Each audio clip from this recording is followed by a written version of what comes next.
ಪುಟ 40 ಅಲ್ಲಿಂದ ಮುಂದುವರ್ಸ್ಕೊಂಡು ಹೋಗೋಣ. ನಮ್ಮ ಆಚಾರ ವಿಚಾರಗಳನ್ನು ಅಂಕಿತದಲ್ಲಿ ಇಡಬೇಕಾದರೆ ಕ್ಷಣ ಮಾತ್ರವೂ ವಿಶ್ರಾಂತಿ ಪಡೆಯದ ಮನಸ್ಸಿನ ಕಾರ್ಯಗಳ ಯುಕ್ತವಾಗುವಂತೆ ಲಕ್ಷ್ಯ ಪಡಬೇಕಾಗುವುದು. ಅಂದ್ರೆ ಸಾಮಾನ್ಯವಾಗಿ ನಾವು ಮನಸ್ಸನ್ನ ಎಡಬಿಡದ ಕೆಲಸಗಳಲ್ಲಿ ತೊಡಗಿಸಿರ್ತೀವಿ.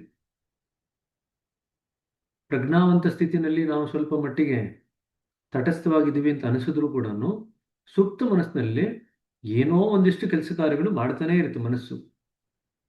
ಸೊ ನಮ್ಮ ಆಚಾರ ವಿಚಾರಗಳನ್ನ ಅಂಕಿತದಲ್ಲಿ ಇಡಬೇಕಂದ್ರೆ, ಆಚಾರ ವಿಚಾರ ಅಂತಂದ್ರೆ ಆಚಾರ ಹೊರಗಡೆ ನಾವು ತೋರಿಸ್ತಕ್ಕಂಥದ್ದು, ವಿಚಾರ ಅಂದ್ರೆ ಪ್ರಜ್ಞಾವಂತ ಮನಸ್ಸಿನಲ್ಲಿ ಮಾಡ್ತಕ್ಕಂಥದ್ದು. ಸೊ ಈ ಆಚಾರ ವಿಚಾರಗಳನ್ನ ನಾವು ಅಂಕಿತದಲ್ಲಿ ಇಡಬೇಕಾದ್ರೆ ಕ್ಷಣ ಮಾತ್ರವೂ ವಿಶ್ರಾಂತಿ ಪಡೆಯದ ಮನಸ್ಸಿನ ಕಾರ್ಯಗಳು ಯುಕ್ತವಾಗುವಂತೆ ಲಕ್ಷ್ಯ ಕೊಡಬೇಕಾಗುವುದು. ಅಂದ್ರೆ ಸುಪ್ತ ಮನಸ್ಸಿನಲ್ಲಿ ಏನು ಮನಸ್ಸಿನ ಕಾರ್ಯಗಳು ನಡೀತಾ ಇದೆ ಅದ್ರ ಕಡೆ ಲಕ್ಷ್ಯ ಕೊಡಬೇಕಾಗುತ್ತೆ. ಎಷ್ಟೋ ಸಲ ಧರ್ಮ ಬೋಧಕರು ಮನಸ್ಸು ನಮ್ಮ ಕಡು ವೈರಿ ಎಂದು ಸಾರಿ ಅದಕ್ಕೆ ಎಲ್ಲ ಬಗೆಯ ಕೆಟ್ಟ ಹೆಸರುಗಳನ್ನು ಆರೋಪಿಸಿ ಕಟುವಾದ ಶಬ್ದಗಳಲ್ಲಿ ಅದನ್ನು ಬೈದುದನ್ನು ನಾನು ಕೇಳಿದ್ದೇನೆ. ಸೊ ತುಂಬಾ ಜನ ಧರ್ಮ ಬೋಧನೆ ಮಾಡ್ತಕ್ಕಂಥವರೆಲ್ಲ ಮನಸ್ಸೇ ನಿಮ್ಮ ಶತ್ರು ಅಂತ ಬೋಧನೆ ಮಾಡ್ತಾರೆ. ಇದರ ಕಾರಣವು ಸ್ಪಷ್ಟವಾಗಿದೆ. ಯಾಕೆ ಆ ರೀತಿ ಹೇಳ್ತಾರೆ? ನಮ್ಮಲ್ಲಿ ಆ ಎಲ್ಲ ಕೆಟ್ಟದಕ್ಕೂ ಅದೇ ಕಾರಣವೆಂದು ತಿಳಿದುದರಿಂದ ಅದು ಅದುಮುವಂತೆಯೂ ಅದರ ಅಪ್ಪಣೆಗಳನ್ನು ಪಾಲಿಸದಿರುವಂತೆಯೂ ಜನರಿಗೆ ಅವರು ಬೋಧಿಸುವರು. ಸೊ ಮನಸ್ಸೇ ಎಲ್ಲ ಕೆಟ್ಟದಕ್ಕೂ ಕಾರಣವಾಗಿದೆ. ಸೊ ಹಾಗಾಗಿ ಮನಸ್ಸಿನಿಂದ ಉತ್ಪತ್ತಿ ಆಗ್ತಕ್ಕಂಥ ಕೆಟ್ಟ ಆಲೋಚನೆಗಳ ಅದನ್ನು ಬೇಕು, ಅದನ್ನ ಪಾಲನೆ ಮಾಡಬಾರ್ದು ಅಂತ ಬೋಧನೆ ಮಾಡ್ತಾರೆ. ಯಾಕೆಂದ್ರೆ ಅವರಿಗೆ ಸುಪ್ತ ಮನಸ್ಸಿನ ಮೇಲೆ ಕಾರ್ಯ ಮಾಡತಕ್ಕಂಥ ಯಾವುದೇ ಕ್ಷಮತೆ ಇಲ್ಲ.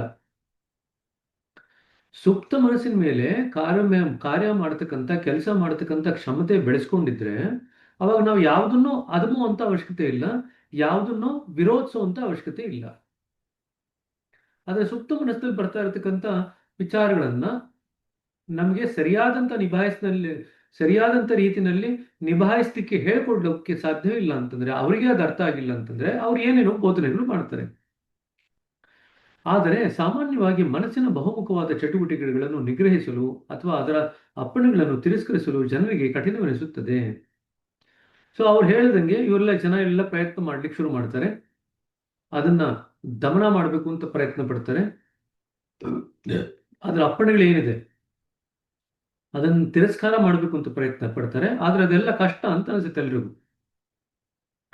ಆದುದರಿಂದ ಈ ವಿಷಯಕವಾದ ತಾತ್ವಿಕ ಉಪದೇಶವು ಉಪನ್ಯಾಸಗಳು ಜನತೆಗೆ ಬಹಳ ಉಪಯುಕ್ತವಾಗಲಾರವು ಮತ್ತು ಅವರ ಉಪನ್ಯಾಸಗಳನ್ನು ಕೇಳುವ ಯಾವ ಮನುಷ್ಯನು ಈ ಗುರಿಯನ್ನು ಇದುವರೆಗೆ ವ್ಯವಹಾರ ರೀತಿಯಲ್ಲಿ ಸಾಧಿಸಿಲ್ಲ. ಎಲ್ಲರೂ ಉಪದೇಶ ಕೇಳ್ತಾರೆ, ಎಲ್ಲರೂ ಕೇಳಿಕೊಂಡು ಅದನ್ನು ಆಚರಣೆ ತರಲಿಕ್ಕೆ ಯಾರಿಗೂ ಸಾಧ್ಯವಾಗಿಲ್ಲ ಅಂತ ಬಾಬುಜಿಯವರು ಬರೀತಿದ್ದಾರೆ.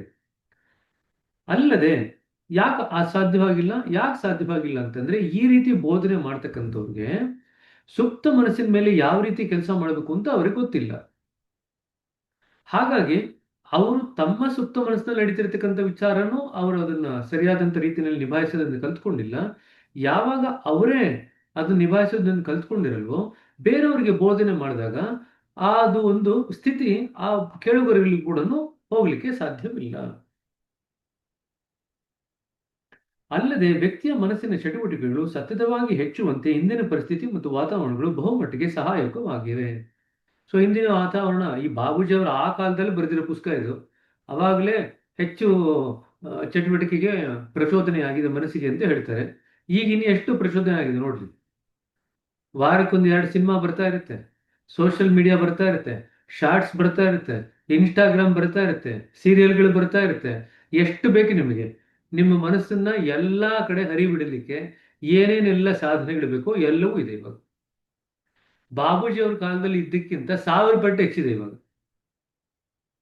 ಸರಿನಾ? ಸೊ ಎಷ್ಟೋ ಸತಿ ಯಾರೋ ತಮಾಷೆ ಮಾಡ್ತಾರೆ ಅದಕ್ಕೆ, ವಿವೇಕಾನಂದ್ರ ಏನಾದ್ರೂ ಈ ಕಾಲದಲ್ಲಿ ಹುಟ್ಟಿದ್ ಬಂದಿದ್ರೆ ವಿವೇಕಾನಂದ್ರ ಆಗ್ತಾನೆ ಇರಲಿಲ್ಲ ಅಂತ. ಏಕೆಂದ್ರೆ ಅಷ್ಟೊಂದು ಅಡ್ಡಿ ಆತಂಕಗಳಿದೆ. ವಿವೇಕಾನಂದರ ಕಾಲದಲ್ಲಿ ಏನು ಇರಲಿಲ್ಲ, ರೇಡಿಯೋ ಇರಲಿಲ್ಲ, ಟ್ರಾನ್ಸಿಸ್ಟರ್ ಇರಲಿಲ್ಲ, ಟಿವಿ ಇರಲಿಲ್ಲ, ಧಾರಾವಾಹಿ ಇರಲಿಲ್ಲ, ಸಿನಿಮಾ ಇರಲಿಲ್ಲ, ಏನೂ ಇರಲಿಲ್ಲ. ಏನು ಇಲ್ದಿರನ್ನ ಅವ್ರು ಅಷ್ಟೊಂದು ಒದ್ದಾಡಿದ್ರು. ಈಗ ಇದೆಲ್ಲ ಇದ್ದಾಗ ಅವ್ರು ಬಂದಿದ್ರು ಏನ್ ಮಾಡಿರೋರು ಅಂತ. ಸರಿನಾ? ಸೊ ಅಂದ್ರೆ ನಾವು ಎಷ್ಟೋ ಸತಿ ಯಾರ್ಯಾರಿಗೂ ಹೋಲಿಸ್ಕೊಂಡಾಗ ನಾವು ಏನು ಹೋಲಿಕೆಯನ್ನು ಬಿಟ್ಬಿಡ್ತೀವಿ ಅಂತಂದ್ರೆ ನಮ್ಮ ಪರಿಸ್ಥಿತಿ, ನಾವು ಇವಾಗ ಇರತಕ್ಕಂಥ ಪರಿಸ್ಥಿತಿ, ಅವರಿದ್ದಂಥ ಪರಿಸ್ಥಿತಿ, ಅದೆರಡನ್ನ ನಾವು ಗಣನೆಗೆ ತಗೊಳ್ಳೋದೇ ಇಲ್ಲ ಎಷ್ಟೋ ಸತಿ. ಎಲ್ಲರೂ ಮನೆಯಲ್ಲಿ ಉಪದೇಶ ಮಾಡ್ತಾರೆ ಅಂತ ಇಟ್ಕೊಳ್ರಿ ಪೇರೆಂಟ್ಸ್, ವಿವೇಕಾನಂದರ ತರ ಬೆಳಿಬೇಕು ಅಂತ. ಯಾರನ್ನು ಮಕ್ಕಳು ವಾಪಸ್ ತಿರುಗಿ ವಿವೇಕಾನಂದರ ತರ ವಾತಾವರಣ ನೀವು ಸೃಷ್ಟಿ ಮಾಡಬೇಕು ಅಂತ ಹೇಳಿದ್ರೆ ನಾವು ಸೃಷ್ಟಿ ಮಾಡ್ಲಿಕ್ಕೆ ಆಗಲ್ಲ. ಅವರಿದ್ದಂಥ ವಾತಾವರಣ ನಾವು ಸೃಷ್ಟಿ ಮಾಡ್ಲಿಕ್ಕೆ ಆಗತ್ತೆ ಇವಾಗ? ಎಲ್ಲಾಗತ್ತೆ ಅಲ್ವಾ? ಯಾಕೆಂದ್ರೆ ಸಮಾಜನೇ ಬೇರೊಂದು ದಿಕ್ಕಿನಲ್ಲಿ ಸಾಗಿ ಹೋಗಿದೆ. ಆ ತಾಂತ್ರಿಕ ಅಭಿವೃದ್ಧಿ ಏನಾಗಿದೆ ಅದು ನಮ್ಮನ್ನು ಬೇರೊಂದು ದಿಕ್ಕಿನಲ್ಲಿ ಎತ್ಕೊಂಡು ಹೋಗ್ಬಿಟ್ಟಿದೆ. ಹಾಗಾಗಿ ನಾವು ವೈಯಕ್ತಿಕ ಸ್ತರದಲ್ಲಿ ನಾವಾಗ ನಾವೇ ಬೇಕಾದ್ರೆ ಫೋನ್ ಆಫ್ ಮಾಡ್ಕೋಬಹುದು, ಟಿವಿ ಆಫ್ ಮಾಡ್ಬೋದು, ಅಥವಾ ಸಿನಿಮಾಗೆ ಹೋಗದೇ ಇರ್ಬೋದು. ಇದು ನಾವು ವೈಯಕ್ತಿಕ ಸ್ತರದಲ್ಲಿ ನಾವು ಮಾಡ್ಬೋದು. ಆದ್ರೆ ಸಾಮಾಜಿಕ ಸ್ತರದಲ್ಲಿ ನಮ್ಗೆ ಯಾರಿಗೂ ಮಾಡ್ಲಿಕ್ಕೆ ಅಧಿಕಾರ ಇಲ್ಲ, ಹಕ್ಕು ಇಲ್ಲ, ಸಾಧ್ಯನೂ ಇಲ್ಲ. ಅದು ತನ್ನದೇ ಆದಂತ ಒಂದು ಪ್ರಭಾವವನ್ನು ಬೆಳೆಸ್ಕೊಂಡು ಬೆಳೆದು ಹೋಗುದು. ಸೊ ಹಾಗಾಗಿ ಇವಾಗ ಇರ್ತಕ್ಕಂಥ ನಮ್ಮ ಪರಿಸ್ಥಿತಿ ಬಹಳಷ್ಟು ಕ್ಲಿಷ್ಟಕರವಾಗಿದೆ ಆಗಿನ ಕಾಲಕ್ಕೆ ಕಂಪೇರ್ ಮಾಡ್ತಾರೆ, ಹೋಲಿಸಿದ್ರೆ. ಸರಿನಾ? ಅಲ್ಲದೆ ವ್ಯಕ್ತಿಯ ಮನಸ್ಸಿನ ಚಟುವಟಿಕೆಗಳು ಸತತವಾಗಿ ಹೆಚ್ಚುವಂತೆ ಇಂದಿನ ಪರಿಸ್ಥಿತಿ ಮತ್ತು ವಾತಾವರಣಗಳು ಬಹುಮಟ್ಟಿಗೆ ಸಹಾಯಕವಾಗಿವೆ. ಸೊ ಅದು ಆವಾಗಲೂ ಅಪ್ಲೈ ಆಗ್ತಿತ್ತು, ಈಗಲೂ ಅಪ್ಲೈ ಆಗಿದೆ, ಈಗ ಜಾಸ್ತಿ ಆಗಿದೆ. ಸಾಧಾರಣವಾಗಿ ಪ್ರತಿಯೊಬ್ಬನು ಬಡತನ, ಅಸುರಕ್ಷತೆ, ದುಃಖ ಮತ್ತು ವೈರಗಳ ತೀಕ್ಷ್ಣವಾದ ಸಮಸ್ಯೆಗಳನ್ನು ಎದುರಿಸುತ್ತಿದ್ದು ತನ್ನ ಜೀವನವು ಬದುಕಿಗಾಗಿ ಕಠಿಣವಾದ ಹೋರಾಟವೆಂದು ತಿಳಿಯುವನಲ್ಲದೆ ಅದರ ಪರಿಣಾಮದಿಂದ ಮುಕ್ತನಾಗಿರಲು ಅವನಿಗೆ ಸಾಧ್ಯವಿಲ್ಲದಂತಾಗಿದೆ. ಸೊ ಜೀವನವೇ ಹೋರಾಟ ಅಂತ. ಆ ರೀತಿಯಲ್ಲಿ ಎಲ್ಲರೂ ಕೂಡ ಜೀವನನ ನೋಡ್ಲಿಕ್ಕೆ ಶುರು ಮಾಡ್ಬಿಟ್ಟಿದ್ದಾರೆ. ಜೀವನನ ಸಹಜವಾಗಿ ನಾವು ಮಾಡಬೇಕು, ಜೀವನದಲ್ಲಿ ಬರ್ತಕ್ಕಂಥ ಅನುಭವಗಳನ್ನ ನಾವು ಸಹಜವಾದಂಥ ರೀತಿಯಲ್ಲಿ ನಾವು ಗಳಿಸ್ಕೋಬೇಕು, ಅದರಿಂದ ಪ್ರಗತಿ ಆಗ್ಕೊಂತ ಯಾರು ನೋಡ್ತಾ ಇಲ್ಲ. ಜೀವನನೇ ಒಂದು ಹೋರಾಟ ಅಂತ ಅನ್ಕೊಂಡ್ಬಿಟ್ಟಿದ್ದಾರೆ ಇರ್ತಕ್ಕಂಥ ಪರಿಸ್ಥಿತಿಗಳಿಂದ. ಯಾವರಿಂದ ಹೋರಾಟ? ಇರ್ತಕ್ಕಂಥ ಬಡತನ ಇರ್ಬೋದು, ಅಸುರಕ್ಷತೆ ಇರ್ಬೋದು, ಅಸುರಕ್ಷತೆ ಅಥವಾ ದುಃಖ ವೈರಿಗಳಿರ್ಬೋದು. ಇದರುಗಳಿಂದ ನಾವು ಹೋರಾಡ್ತಾ ಇರಬೇಕು. ಈ ವಿದ್ಯಮಾನಗಳ ಜೊತೆಗೆ ನಮ್ಮ ಮನಸ್ಸಿನಲ್ಲಿ ಯಾವಾಗಲೂ ಹೋರಾಡ್ತಾ ಇರಬೇಕು ಅಂತ ನಮ್ಮ ಮನಸ್ಸಿನಲ್ಲಿ ನಾವು ಅನ್ಕೊಂಡಿರ್ತೀವಿ. ಇದರ ಫಲವೆಂದರೆ ನಿರಂತರ ಕ್ಷೋಭ ಮತ್ತು ಅಶಾಂತಿ. ಯಾವಾಗ ನಾವು ಯಾವಾಗಲೂ ಹೋರಾಡ್ತಾ ಇರಬೇಕು ಅಂತ ಅನ್ಕೊಂಡಿರ್ತೀವೋ ನಾವು ಶಾಂತಿವಾಗಿರ್ಲಿಕ್ಕೆ ಸಾಧ್ಯವೇ ಇಲ್ಲ. ಎಲ್ಲಿ ಮನಸ್ಸಿನಲ್ಲಿ ಹೋರಾಟದ ಭಾವನೆ ಇರುತ್ತೆ ಅಲ್ಲಿ ನಮಗೆ ಶಾಂತಿ ಆಗ್ಲಿ ಅಥವಾ ಪ್ರಶಾಂತಿ ಆಗ್ಲಿ ಇರ್ಲಿಕ್ಕೆ ಸಾಧ್ಯವಿಲ್ಲ. ಅವಾಗ ಏನಾಗುತ್ತೆ, ಮನಸ್ಸಿನಲ್ಲಿ ಯಾವಾಗಲೂ ಕೂಡ ಕ್ಷೋಭೆ ತುಂಬಿರುತ್ತೆ, ಮನಸ್ಸು ಯಾವಾಗಲೂ ಚಂಚಲವಾಗಿರುತ್ತೆ ಮತ್ತು ಅಶಾಂತಿಯಿಂದ ತುಂಬಿರುತ್ತೆ. ಚಂಚಲತೆ ಮತ್ತು ಅಶಾಂತಿ ಇದೆರಡೂ ಕೂಡ ಮನೆ ಮಾಡಿರುತ್ತೆ. ಕ್ಷೋಭ ಅಂದ್ರೆ ಮನಸ್ಸಿನಲ್ಲಿ ಯಾವಾಗಲೂ ಒಂದು ದಿಕ್ಕಿನಲ್ಲಿ ಏನೋ ಒಂದು ಚಲನೆ ಆಗ್ತಾನೆ ಇರುತ್ತೆ. ಈ ರೀತಿಯಾದಂಥ ರೀತಿಯಲ್ಲಿ ನಾವು ಜೀವನ ಮಾಡ್ತಾ ಇರ್ತೀವಿ.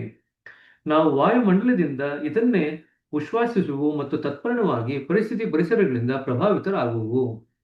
ಈಗ ನಾವು ಮಾಡ್ತಕ್ಕಂಥ ಎಲ್ಲ ಆಲೋಚನೆಗಳು ನಮ್ಮಲ್ಲಿ ಇರ್ತಕ್ಕಂಥ ಸ್ಥಿತಿಯಲ್ಲಿ ಏನಾಗುತ್ತೆ, ನಮ್ಮ ವಾಯುಮಂಡಲದಲ್ಲಿ ಅದು ಪ್ರವೇಶ ಮಾಡುತ್ತೆ. ಅದು ಪ್ರವೇಶ ಮಾಡಿದಾಗ ನಾವು ಬೇರೆಯವರಿದ್ದಂಥ ಪರಿಸ್ಥಿತಿಯಲ್ಲಿ ಅದನ್ನೆಲ್ಲ ನಾವು ಉಸಿರಾಡಿದಾಗ ಅದು ನಮಗೂ ಕೂಡ ಅದರ ಪರಿಣಾಮವನ್ನು ಬೀರ್ಲಿಕ್ಕೆ ಶುರು ಮಾಡುತ್ತೆ. ಸೊ ಉಶ್ವಾಸ ನಿಶ್ವಾಸದಿಂದ ನಾವು ಏನ್ ಮಾಡ್ತಿದ್ವಿ, ನಾವು ತಗೊಳ್ತಕ್ಕಂಥ ಶ್ವಾಸದಿಂದ ನಿರಂತರ ಕ್ಷೋಭೆ ಮತ್ತು ಅಶಾಂತಿ ಏನು ವಾತಾವರಣದಲ್ಲೆಲ್ಲ ಹರಡಿದೆಯಲ್ಲ ಅದನ್ನೇ ನಾವು ನಮ್ಮ ಹೃದಯಕ್ಕೂ ಕೂಡ ತಗೊಳ್ತೀವಿ. ತತ್ಪರಿಣಾಮವಾಗಿ ಪರಿಸರಗಳಿಂದ ನಾವು ಪ್ರಭಾವಿತರಾಗುತ್ತೇವೆ. ನಮ್ಮ ವ್ಯಷ್ಟಿ ಮನಸ್ಸು ಗಾಳಿ ಬೀಸಿದತ್ತ ಮುಖ ತಿರುಗಿಸುವ ವಾಯುಸೂಚಕ ಯಂತ್ರದಂತಾಗಿದೆ. ಅಂಡ್ಲೈನ್ ಮಾಡ್ಕೊಳ್ರಿ. ನಮ್ಮ ವ್ಯಷ್ಟಿ ಮನಸ್ಸು ಇದು ದೈವಿ ಮನಸ್ಸು ಹಂಗಾಗಲ್ಲ. ದೈವಿ ಮನಸ್ಸು ಒಂದೇ ರೀತಿಯಲ್ಲಿ ಇರುತ್ತೆ. ವ್ಯಷ್ಟಿ ಮನಸ್ಸು ಹತ್ರ ಈ ತರ ಆಡೋದು. ನಮ್ಮ ವ್ಯಷ್ಟಿ ಮನಸ್ಸು ಗಾಳಿ ಬೀಸಿದತ್ತ ಮುಖ ತಿರುಗಿಸುವ ವಾಯುಸೂಚಕದಂತ ಆಗಿದೆ. ಯಾವನು ಧೈರ್ಯದಿಂದ ಅವುಗಳ ಪರಿಣಾಮಗಳಿಂದ ತನ್ನನ್ನು ದೂರವಾಗಿರಿಸಿಕೊಳ್ಳುವನು ಅವನೇ ಈ ಹೋರಾಟದಲ್ಲಿ ನಿಜವಾದ ಶೂರ. ಅಂದ್ರೆ ಪರಿಸ್ಥಿತಿ ಬದಲಾವಣೆ ಆಗ್ತಾ ಇರುತ್ತೆ, ನಮ್ಮಲ್ಲಿ ಆಂತರಿಕ ಶಾಂತಿಯನ್ನು ಕಾಪಾಡಿಕೊಳ್ಳಿಕ್ಕೆ ಯಾರಿಗೆ ಸಾಧ್ಯವಾಗುತ್ತೋ ಅವರೇ ನಿಜವಾದಂತ ಶೂರ ಅಂತ ಬಾಬುಜಿಯವರು ಬರಿತಾ ಇದ್ದಾರೆ. ಪ್ರತಿಯೊಂದು ಕೆಟ್ಟದು ಮನಸ್ಸಿನಲ್ಲಿಯೇ ಹುಟ್ಟುವುದರಿಂದ ಅದೆಲ್ಲಕ್ಕೂ ಮನಸ್ಸೇ ಹೊಣೆ ಎಂದು ಅಭಿಪ್ರಾಯ ಪಡುವವರೊಂದಿಗೆ ನಾನು ನಿಸ್ಸಂದೇಹವಾಗಿ ಸಮ್ಮತಿಸುವೆನಾದರೂ ಅದೇ ಮನಸ್ಸೇ ನಮ್ಮನ್ನು ಒಳ್ಳೆಯದರ ಕಡೆಗೆ ಒಯ್ದು ಆತ್ಮಸಾಕ್ಷಾತ್ಕಾರ ಮಾಡಿಕೊಳ್ಳುವುದರಲ್ಲಿ ನೆರವಾಗುವುದೆಂಬುದನ್ನು ಸಹ ಅವರ ಸ್ಮರಣೆಗೆ ತರಬಯಸುತ್ತೇನೆ. ಸೊ ಕೆಲವು ಜನ ಏನ್ ಮಾಡ್ತಾರೆ, ಕೆಟ್ಟದೆಲ್ಲ ಬರೀ ಮನಸ್ಸಿಂದನೇ ಬರಬೇಕು, ಹಾಗಾಗಿ ಮನಸ್ಸನ್ನ ಶತ್ರು ಆಗಿ ನೋಡಬೇಕು ಅಂತ ಕೆಲವರು ಹೇಳ್ತಾರೆ. ಆದ್ರೆ ಬಾಬೂಜಿ ಅವ್ರು ಏನ್ ಹೇಳ್ತಿದ್ರೆ, ಒಳ್ಳೇದು ಕೂಡ ಮನಸ್ಸಿನಿಂದನೇ ಬರೋದು. ಸೊ ಒಳ್ಳೇದು ಮನಸ್ಸಿನಿಂದ ಬರ್ಲಿಕ್ಕೆ ಶುರು ಆಯ್ತು ಅಂತಂದ್ರೆ ಅದು ನಮ್ಮನ್ನ ಆತ್ಮ ಸಾಕ್ಷಾತ್ಕಾರದವರೆಗೂ ಕರ್ಕೊಂಡು ಹೋಗ್ಲಿಕ್ಕೆ ಸಾಧನವಾಗಿ ಮಾರ್ಪಾಡಾಗುತ್ತೆ ಅಂತ ಬರೀತಾ ಇದ್ದಾರೆ. ಸೊ ಅಲ್ಲಿಗೆ ನಾವು ತಿಳ್ಕೊಬೇಕಾಗಿರ್ತಕ್ಕಂಥ ತಾತ್ಪರ್ಯ ಏನಪ್ಪಾ ಅಂತಂದ್ರೆ, ಒಳ್ಳೇದು ಕೆಟ್ಟದು ಎರಡೂ ಕೂಡ ನಮ್ಮ ಮನಸ್ಸಿನಿಂದನೇ ಉತ್ಪತ್ತಿ ಆಗುತ್ತೆ. ಆದುದರಿಂದ ಮನಸ್ಸಿನಿಂದ ಕೇವಲ ಕೆಟ್ಟದ್ದೆಲ್ಲವೂ ಉದ್ಭವಿಸದೆ ಒಳ್ಳೆಯದು ಹುಟ್ಟುವುದು. ಕಾರಣ ಅದನ್ನು ಕಟುವಾದ ಶಬ್ದಗಳಲ್ಲಿ ದೂಷಿಸುವವರ ಪಕ್ಷಕ್ಕೆ ಯಾವ ಸಮರ್ಥನೆಯೂ ಇಲ್ಲ. ಸೊ ಯಾವಾಗಲೂ ಇದು ಕೆಟ್ಟದೇ ಮಾಡ್ತಿದೆ ಅಂತ ದೂಷಣೆ ಮಾಡಿದ್ರೆ ಪ್ರಯೋಜನ ಇಲ್ಲ. ಮನಸ್ಸು ಕೆಟ್ಟದ್ದು ಮಾಡುತ್ತೆ, ಒಳ್ಳೆಯದು ಮಾಡುತ್ತೆ. ಮನಸ್ಸಿನ ದೋಷಯುಕ್ತವಾದ ರೂಪಣದಿಂದ ಹೀಗಾಗುವುದಲ್ಲದೆ ಬೇರೇನೂ ಅಲ್ಲ. ಇದು ಅಂಡರ್ಲೈನ್ ಮಾಡ್ಕೊಳ್ರಿ. ಮನಸ್ಸು ಯಾಕೆ ಕೆಟ್ಟದ ಕಡೆನೇ ಹೋಗುತ್ತೆ? ಅದಕ್ಕೆ ದೋಷಯುಕ್ತವಾದಂಥ ರೂಪಣೆ ಆಗಿದೆ. ಅದನ್ನ ನಾವು ಟ್ರೈನ್ ಮಾಡ್ಬಿಟ್ಟಿದೀವಿ, ತರಬೇತಿ ಮಾಡ್ಬಿಟ್ಟಿದೀವಿ. ಬರೀ ಕೆಟ್ಟದ್ರ ಕಡೆಗೆ ಆಲೋಚನೆ ಮಾಡ್ಲಿಕ್ಕೆ ನಾವು ತರಬೇತಿ ಮಾಡ್ಬಿಟ್ಟಿದೀವಿ. ಹಾಗಾಗಿ ಮನಸ್ಸು ಅದೇ ದಿಕ್ಕಿನಲ್ಲಿ ಓಡ್ತಾ ಇರುತ್ತೆ. ಇದಕ್ಕೆ ತಕ್ಕ ಉಪಾಯವು ಅದನ್ನು ಹಿಸುಕುವುದರಲ್ಲಾಗಲಿ ಕೊಲ್ಲುವುದರಲ್ಲಾಗಲಿ ಇರದೆ ಅದಕ್ಕೆ ಯೋಗ್ಯ ಶಿಕ್ಷಣ ಕೊಡುವುದರಲ್ಲಿ ಇದೆ. ಅದನ್ನೇ ನಾವು ಮಾಡುದು. ಧ್ಯಾನ ಮಾಡ್ತಾ ಮಾಡ್ತಾ ನಾವೇನ್ ಮಾಡ್ತಿದೀವಿ ಅಂತಂದ್ರೆ ಮನಸ್ಸಿಗೆ ಯೋಗ್ಯ ಶಿಕ್ಷಣ ಕೊಡ್ತಾ ಇದ್ದೀವಿ. ಮನಸ್ಸು ಗಡಿಯಾರದ ಲಂಬಕದಂತೆ ಲಂಬಕದ ಗತಿಯು ನಿಯಂತ್ರಿತವಿರುವವರೆಗೆ ಗಡಿಯಾರವು ಸರಿಯಾಗಿ ನಡೆಯುವುದು. ಗತಿಯಲ್ಲಿ ಭಂಗ ಬಂದರೆ ಕೆಡುವುದು. ಸೊ ಒಂದು ಗಡಿಯಾರ ತಗೊಳ್ತೀರಾ, ಅದ್ರಲ್ಲಿ ಲಂಬಕ ಅಂತಂದ್ರೆ ಪೆಂಡುಲಮ್. ಆ ಪೆಂಡುಲಮ್ ಸರಿಯಾದಂತ ರೀತಿಯಲ್ಲಿ ಸರಿಯಾದಂತ ಗತಿಯಲ್ಲಿ ನಡೀತಾ ಇರೋವರೆಗೂ ಕೂಡ ಗಡಿಯಾರ ಚೆನ್ನಾಗಿ ನಡೀತಿರುತ್ತೆ. ಆ ಲಂಬಕದಲ್ಲಿ ಹೋಗ್ತಕ್ಕಂಥ ಗತಿನಲ್ಲಿ ವ್ಯತ್ಯಾಸ ಆಯ್ತು ಅಂತಂದ್ರೆ ಗಡಿಯಾರ ಸರಿಯಾಗಿ ನಡೆಯಲ್ಲ. ಅದರಂತೆ ಈ ಮಾನವೀಯ ಗಡಿಯಾರಕ್ಕೂ ಮನೋಗತಿಯ ನಿಯಂತ್ರಣ ಮತ್ತು ಹೊಂದಿಕೆಯು ಅವಶ್ಯಕ. ಅಂಡ್ಲೈನ್ ಮಾಡ್ಕೊಡ್ರಿ. ಹಾಗಾದ್ರೆ ಲಂಬಕ ಅಂದ್ರೆ ಯಾವುದು? ನಮ್ಮ ಮನೋಗತಿಯ ನಿಯಂತ್ರಣ ಮತ್ತು ಹೊಂದಿಕೆ. ನಮ್ಮ ಮನಸ್ಸಿಗೆ ಒಂದು ಗತಿ ಬೇಕು. ಅದು ಚಲಾವಣೆ ಆಡ್ಲಿಕ್ಕೆ, ಅದು ಕೆಲಸ ಮಾಡ್ಲಿಕ್ಕೆ ಒಂದು ಗತಿ ಬೇಕು, ಅದಕ್ಕೊಂದು ದಿಕ್ಕು ಬೇಕು, ಅದು ಹೊಂದ್ಕೊಳ್ಳುವಂತ ಮನೋಭಾವ ಕಲ್ತ್ಕೋಬೇಕು. ಯಾವಾಗ ಈ ಮೂರನ್ನು ಬೆಳೆಸ್ಕೊಳುತ್ತೆ ಅವಾಗ ಹಾಗೆ ಲಂಬಕ ಸರಿಯಾಗಿದ್ದಾಗ ಗಡಿಯಾರ ಸರಿಯಾಗಿ ನಡೆಯುತ್ತೋ ಆವಾಗ ನಮ್ಮ ಮನಸ್ಸು ಸರಿಯಾಗಿದ್ದಾಗ ನಮಗೆ ಒಳ್ಳೆ ವಿಚಾರಗಳು ನಮ್ಮ ಆತ್ಮ ಸಾಕ್ಷಾತ್ಕಾರಕ್ಕೆ ಕರ್ಕೊಂಡು ಹೋಗ್ಲಿಕ್ಕೆ ಮನಸ್ಸೇ ನಮಗೆ ಸಹಾಯ ಮಾಡುತ್ತೆ. ಅದನ್ನು ರೂಪಿಸುವ ಹಾಗೂ ಅದರ ಕಾರ್ಯಗಳನ್ನು ಕ್ರಮಬದ್ಧಗೊಳಿಸುವ ಪದ್ಧತಿಗಳಾದರೂ ಬಹು ಸರಳವಾಗಿದೆ. ಹಾಗಾದ್ರೆ ಮನಸ್ಸಿಗೆ ಅಶಿಸ್ತಿನಿಂದ ಕೂಡಿದ್ರೆ, ಸರಿಯಾದಂತ ರೀತಿಯಲ್ಲಿ ತರಬೇತಿ ಕೊಡದೇ ಇದ್ರೆ ಅದನ್ನ ಏನ್ ಮಾಡ್ತಕ್ಕಂಥದ್ದು, ಏನ್ ಮಾಡೋದು? ಈಗ ಮನಸ್ಸನ್ನ ರೂಪಗೊಳಿಸ್ಕೋಬೇಕಂದ್ರೆ ಅದನ್ನ ರೂಪಿಸ್ಕೋಬೇಕಂತಂದ್ರೆ ಮನಸ್ಸನ್ನು ರೂಪಿಸುವ ಮತ್ತು ಅದರ ಕಾರ್ಯಗಳನ್ನು ಕ್ರಮಬದ್ಧಗೊಳಿಸುವ ಪದ್ಧತಿಗಳಾದರೂ ಬಹು ಸರಳವಾಗಿದೆ. ಹಾಗೆ ಅದನ್ನು ಮಾಡೋದು ಬಹಳ ಸರಳವಾದ ಪದ್ಧತಿಗಳಿಂದ ಮನಸ್ಸನ್ನು ಕ್ರಮಗೊಳಿಸ್ಕೋಬಹುದು. ನಿಜವಾಗಿ ನೋಡಿದರೆ ಮನಸ್ಸನ್ನು ವಿರಾಮ ಕಾಲದಲ್ಲಿ ಗೊತ್ತು ಗುರಿ ಇಲ್ಲದಂತೆ ಅಲೆದಾಡಲು ಬಿಟ್ಟು ನಾವೇ ಅದನ್ನು ಕೆಡಿಸಿದ್ದೇವೆ. ಇದು ಅಂಡರ್ಲೈನ್ ಮಾಡ್ಕೊಳ್ರಿ. ಯಾಕೆ ಹಿಂಗಾಗುತ್ತೆ ಅಂತಂದ್ರೆ ನಿಜವಾಗಿ ಆರಾಮದ ಕಾಲದಲ್ಲಿ ನಾವೇನ್ ಮಾಡ್ತಿದೀವಿ, ಮನಸ್ಸಿಗೆ ಯಾವುದು ಲಂಗು ಲಗಾಮ್ ಇಲ್ದಿರೆ ಗೊತ್ತು ಗುರಿ ಇಲ್ದಿರ ಎಲ್ಲಾ ಕಡೆಗೆ ಹರಿಬಿಟ್ಟಿದ್ದೀವಿ. ಹಾಗಾಗಿ ಮನಸ್ಸು ಸರಿಯಾದಂತ ರೂಪದಲ್ಲಿ ರೂಪುಗೊಂಡಿಲ್ಲ, ಸರಿಯಾದಂತ ರೀತಿಯಲ್ಲಿ ರೂಪುಗೊಂಡಿಲ್ಲ.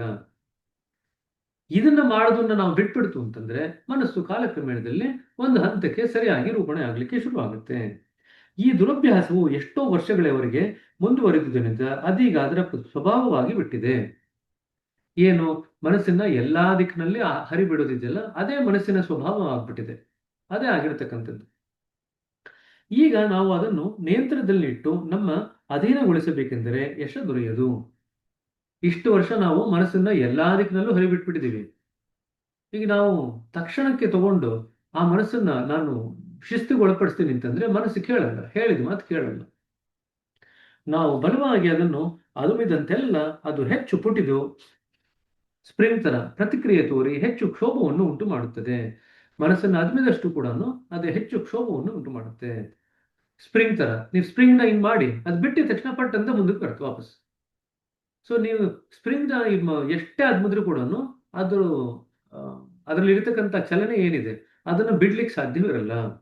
ಅದರ ಚಟುವಟಿಕೆಗಳನ್ನು ನಿಯಂತ್ರಣಗೊಳಿಸಲು ತಕ್ಕ ಪದ್ಧತಿ ಅಂದರೆ ನಾವು ಧ್ಯಾನದಲ್ಲಿ ಮಾಡುವಂತೆ ಅದನ್ನು ಒಂದು ಪವಿತ್ರವಾದ ವಿಚಾರದ ಮೇಲೆ ಏಕಾಗ್ರಗೊಳಿಸಿ ಅನಾವಶ್ಯಕವಾದವುಗಳೆಲ್ಲವನ್ನು ತೊಲಗಿಸಬೇಕು.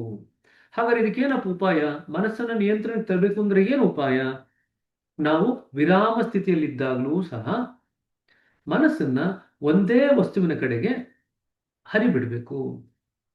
ಅದಕ್ಕೆ ನಮಗೆ ನಿರಂತರ ಸ್ಮರಣೆ ಸಹಾಯ ಮಾಡುತ್ತೆ.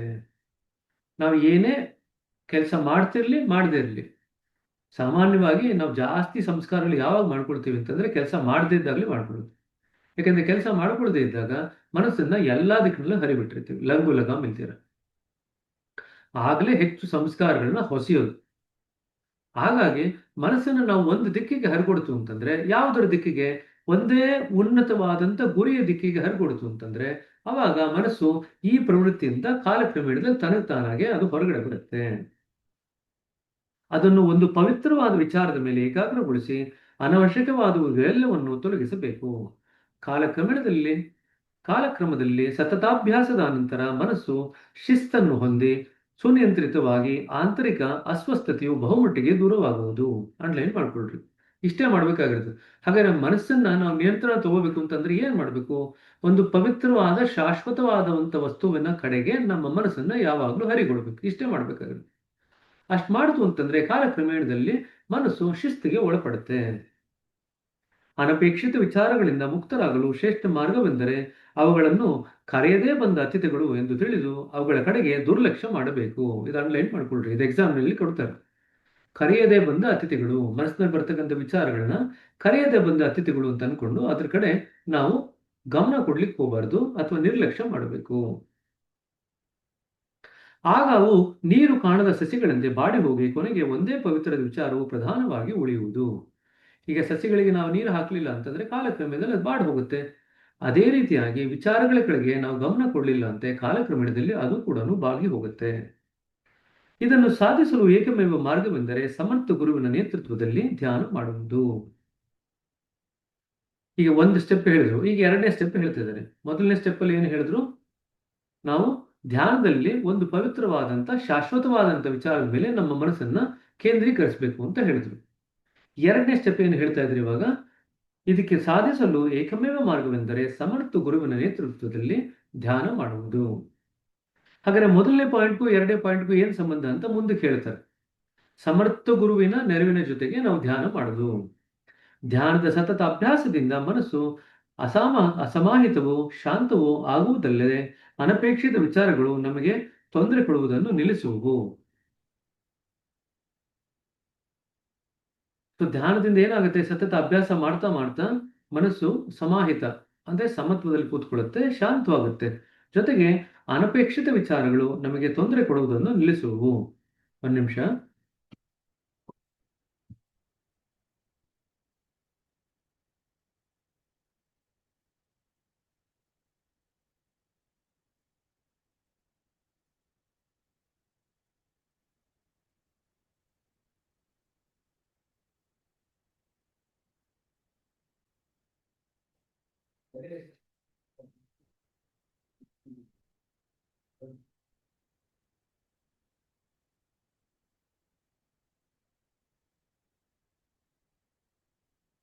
ರಚಿತಾ, ರಚಿತಾ, ನೆಟ್ವರ್ಕ್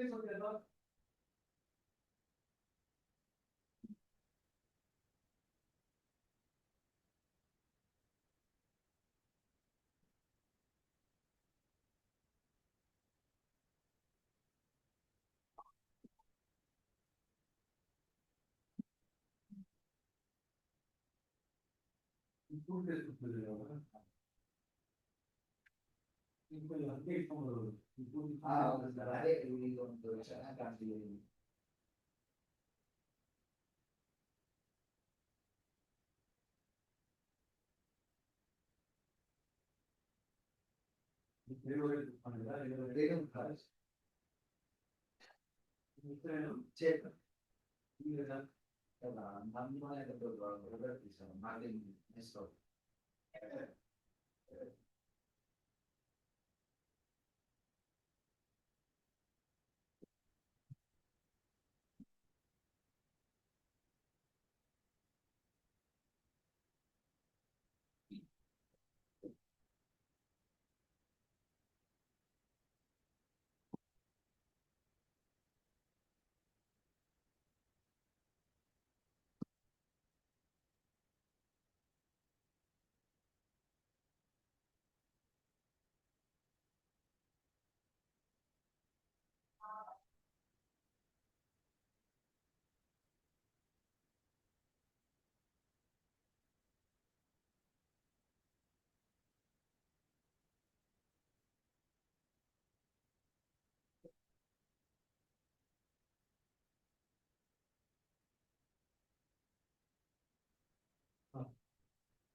ಕಂಟಿನ್ಯೂ ಮಾಡೋಣ.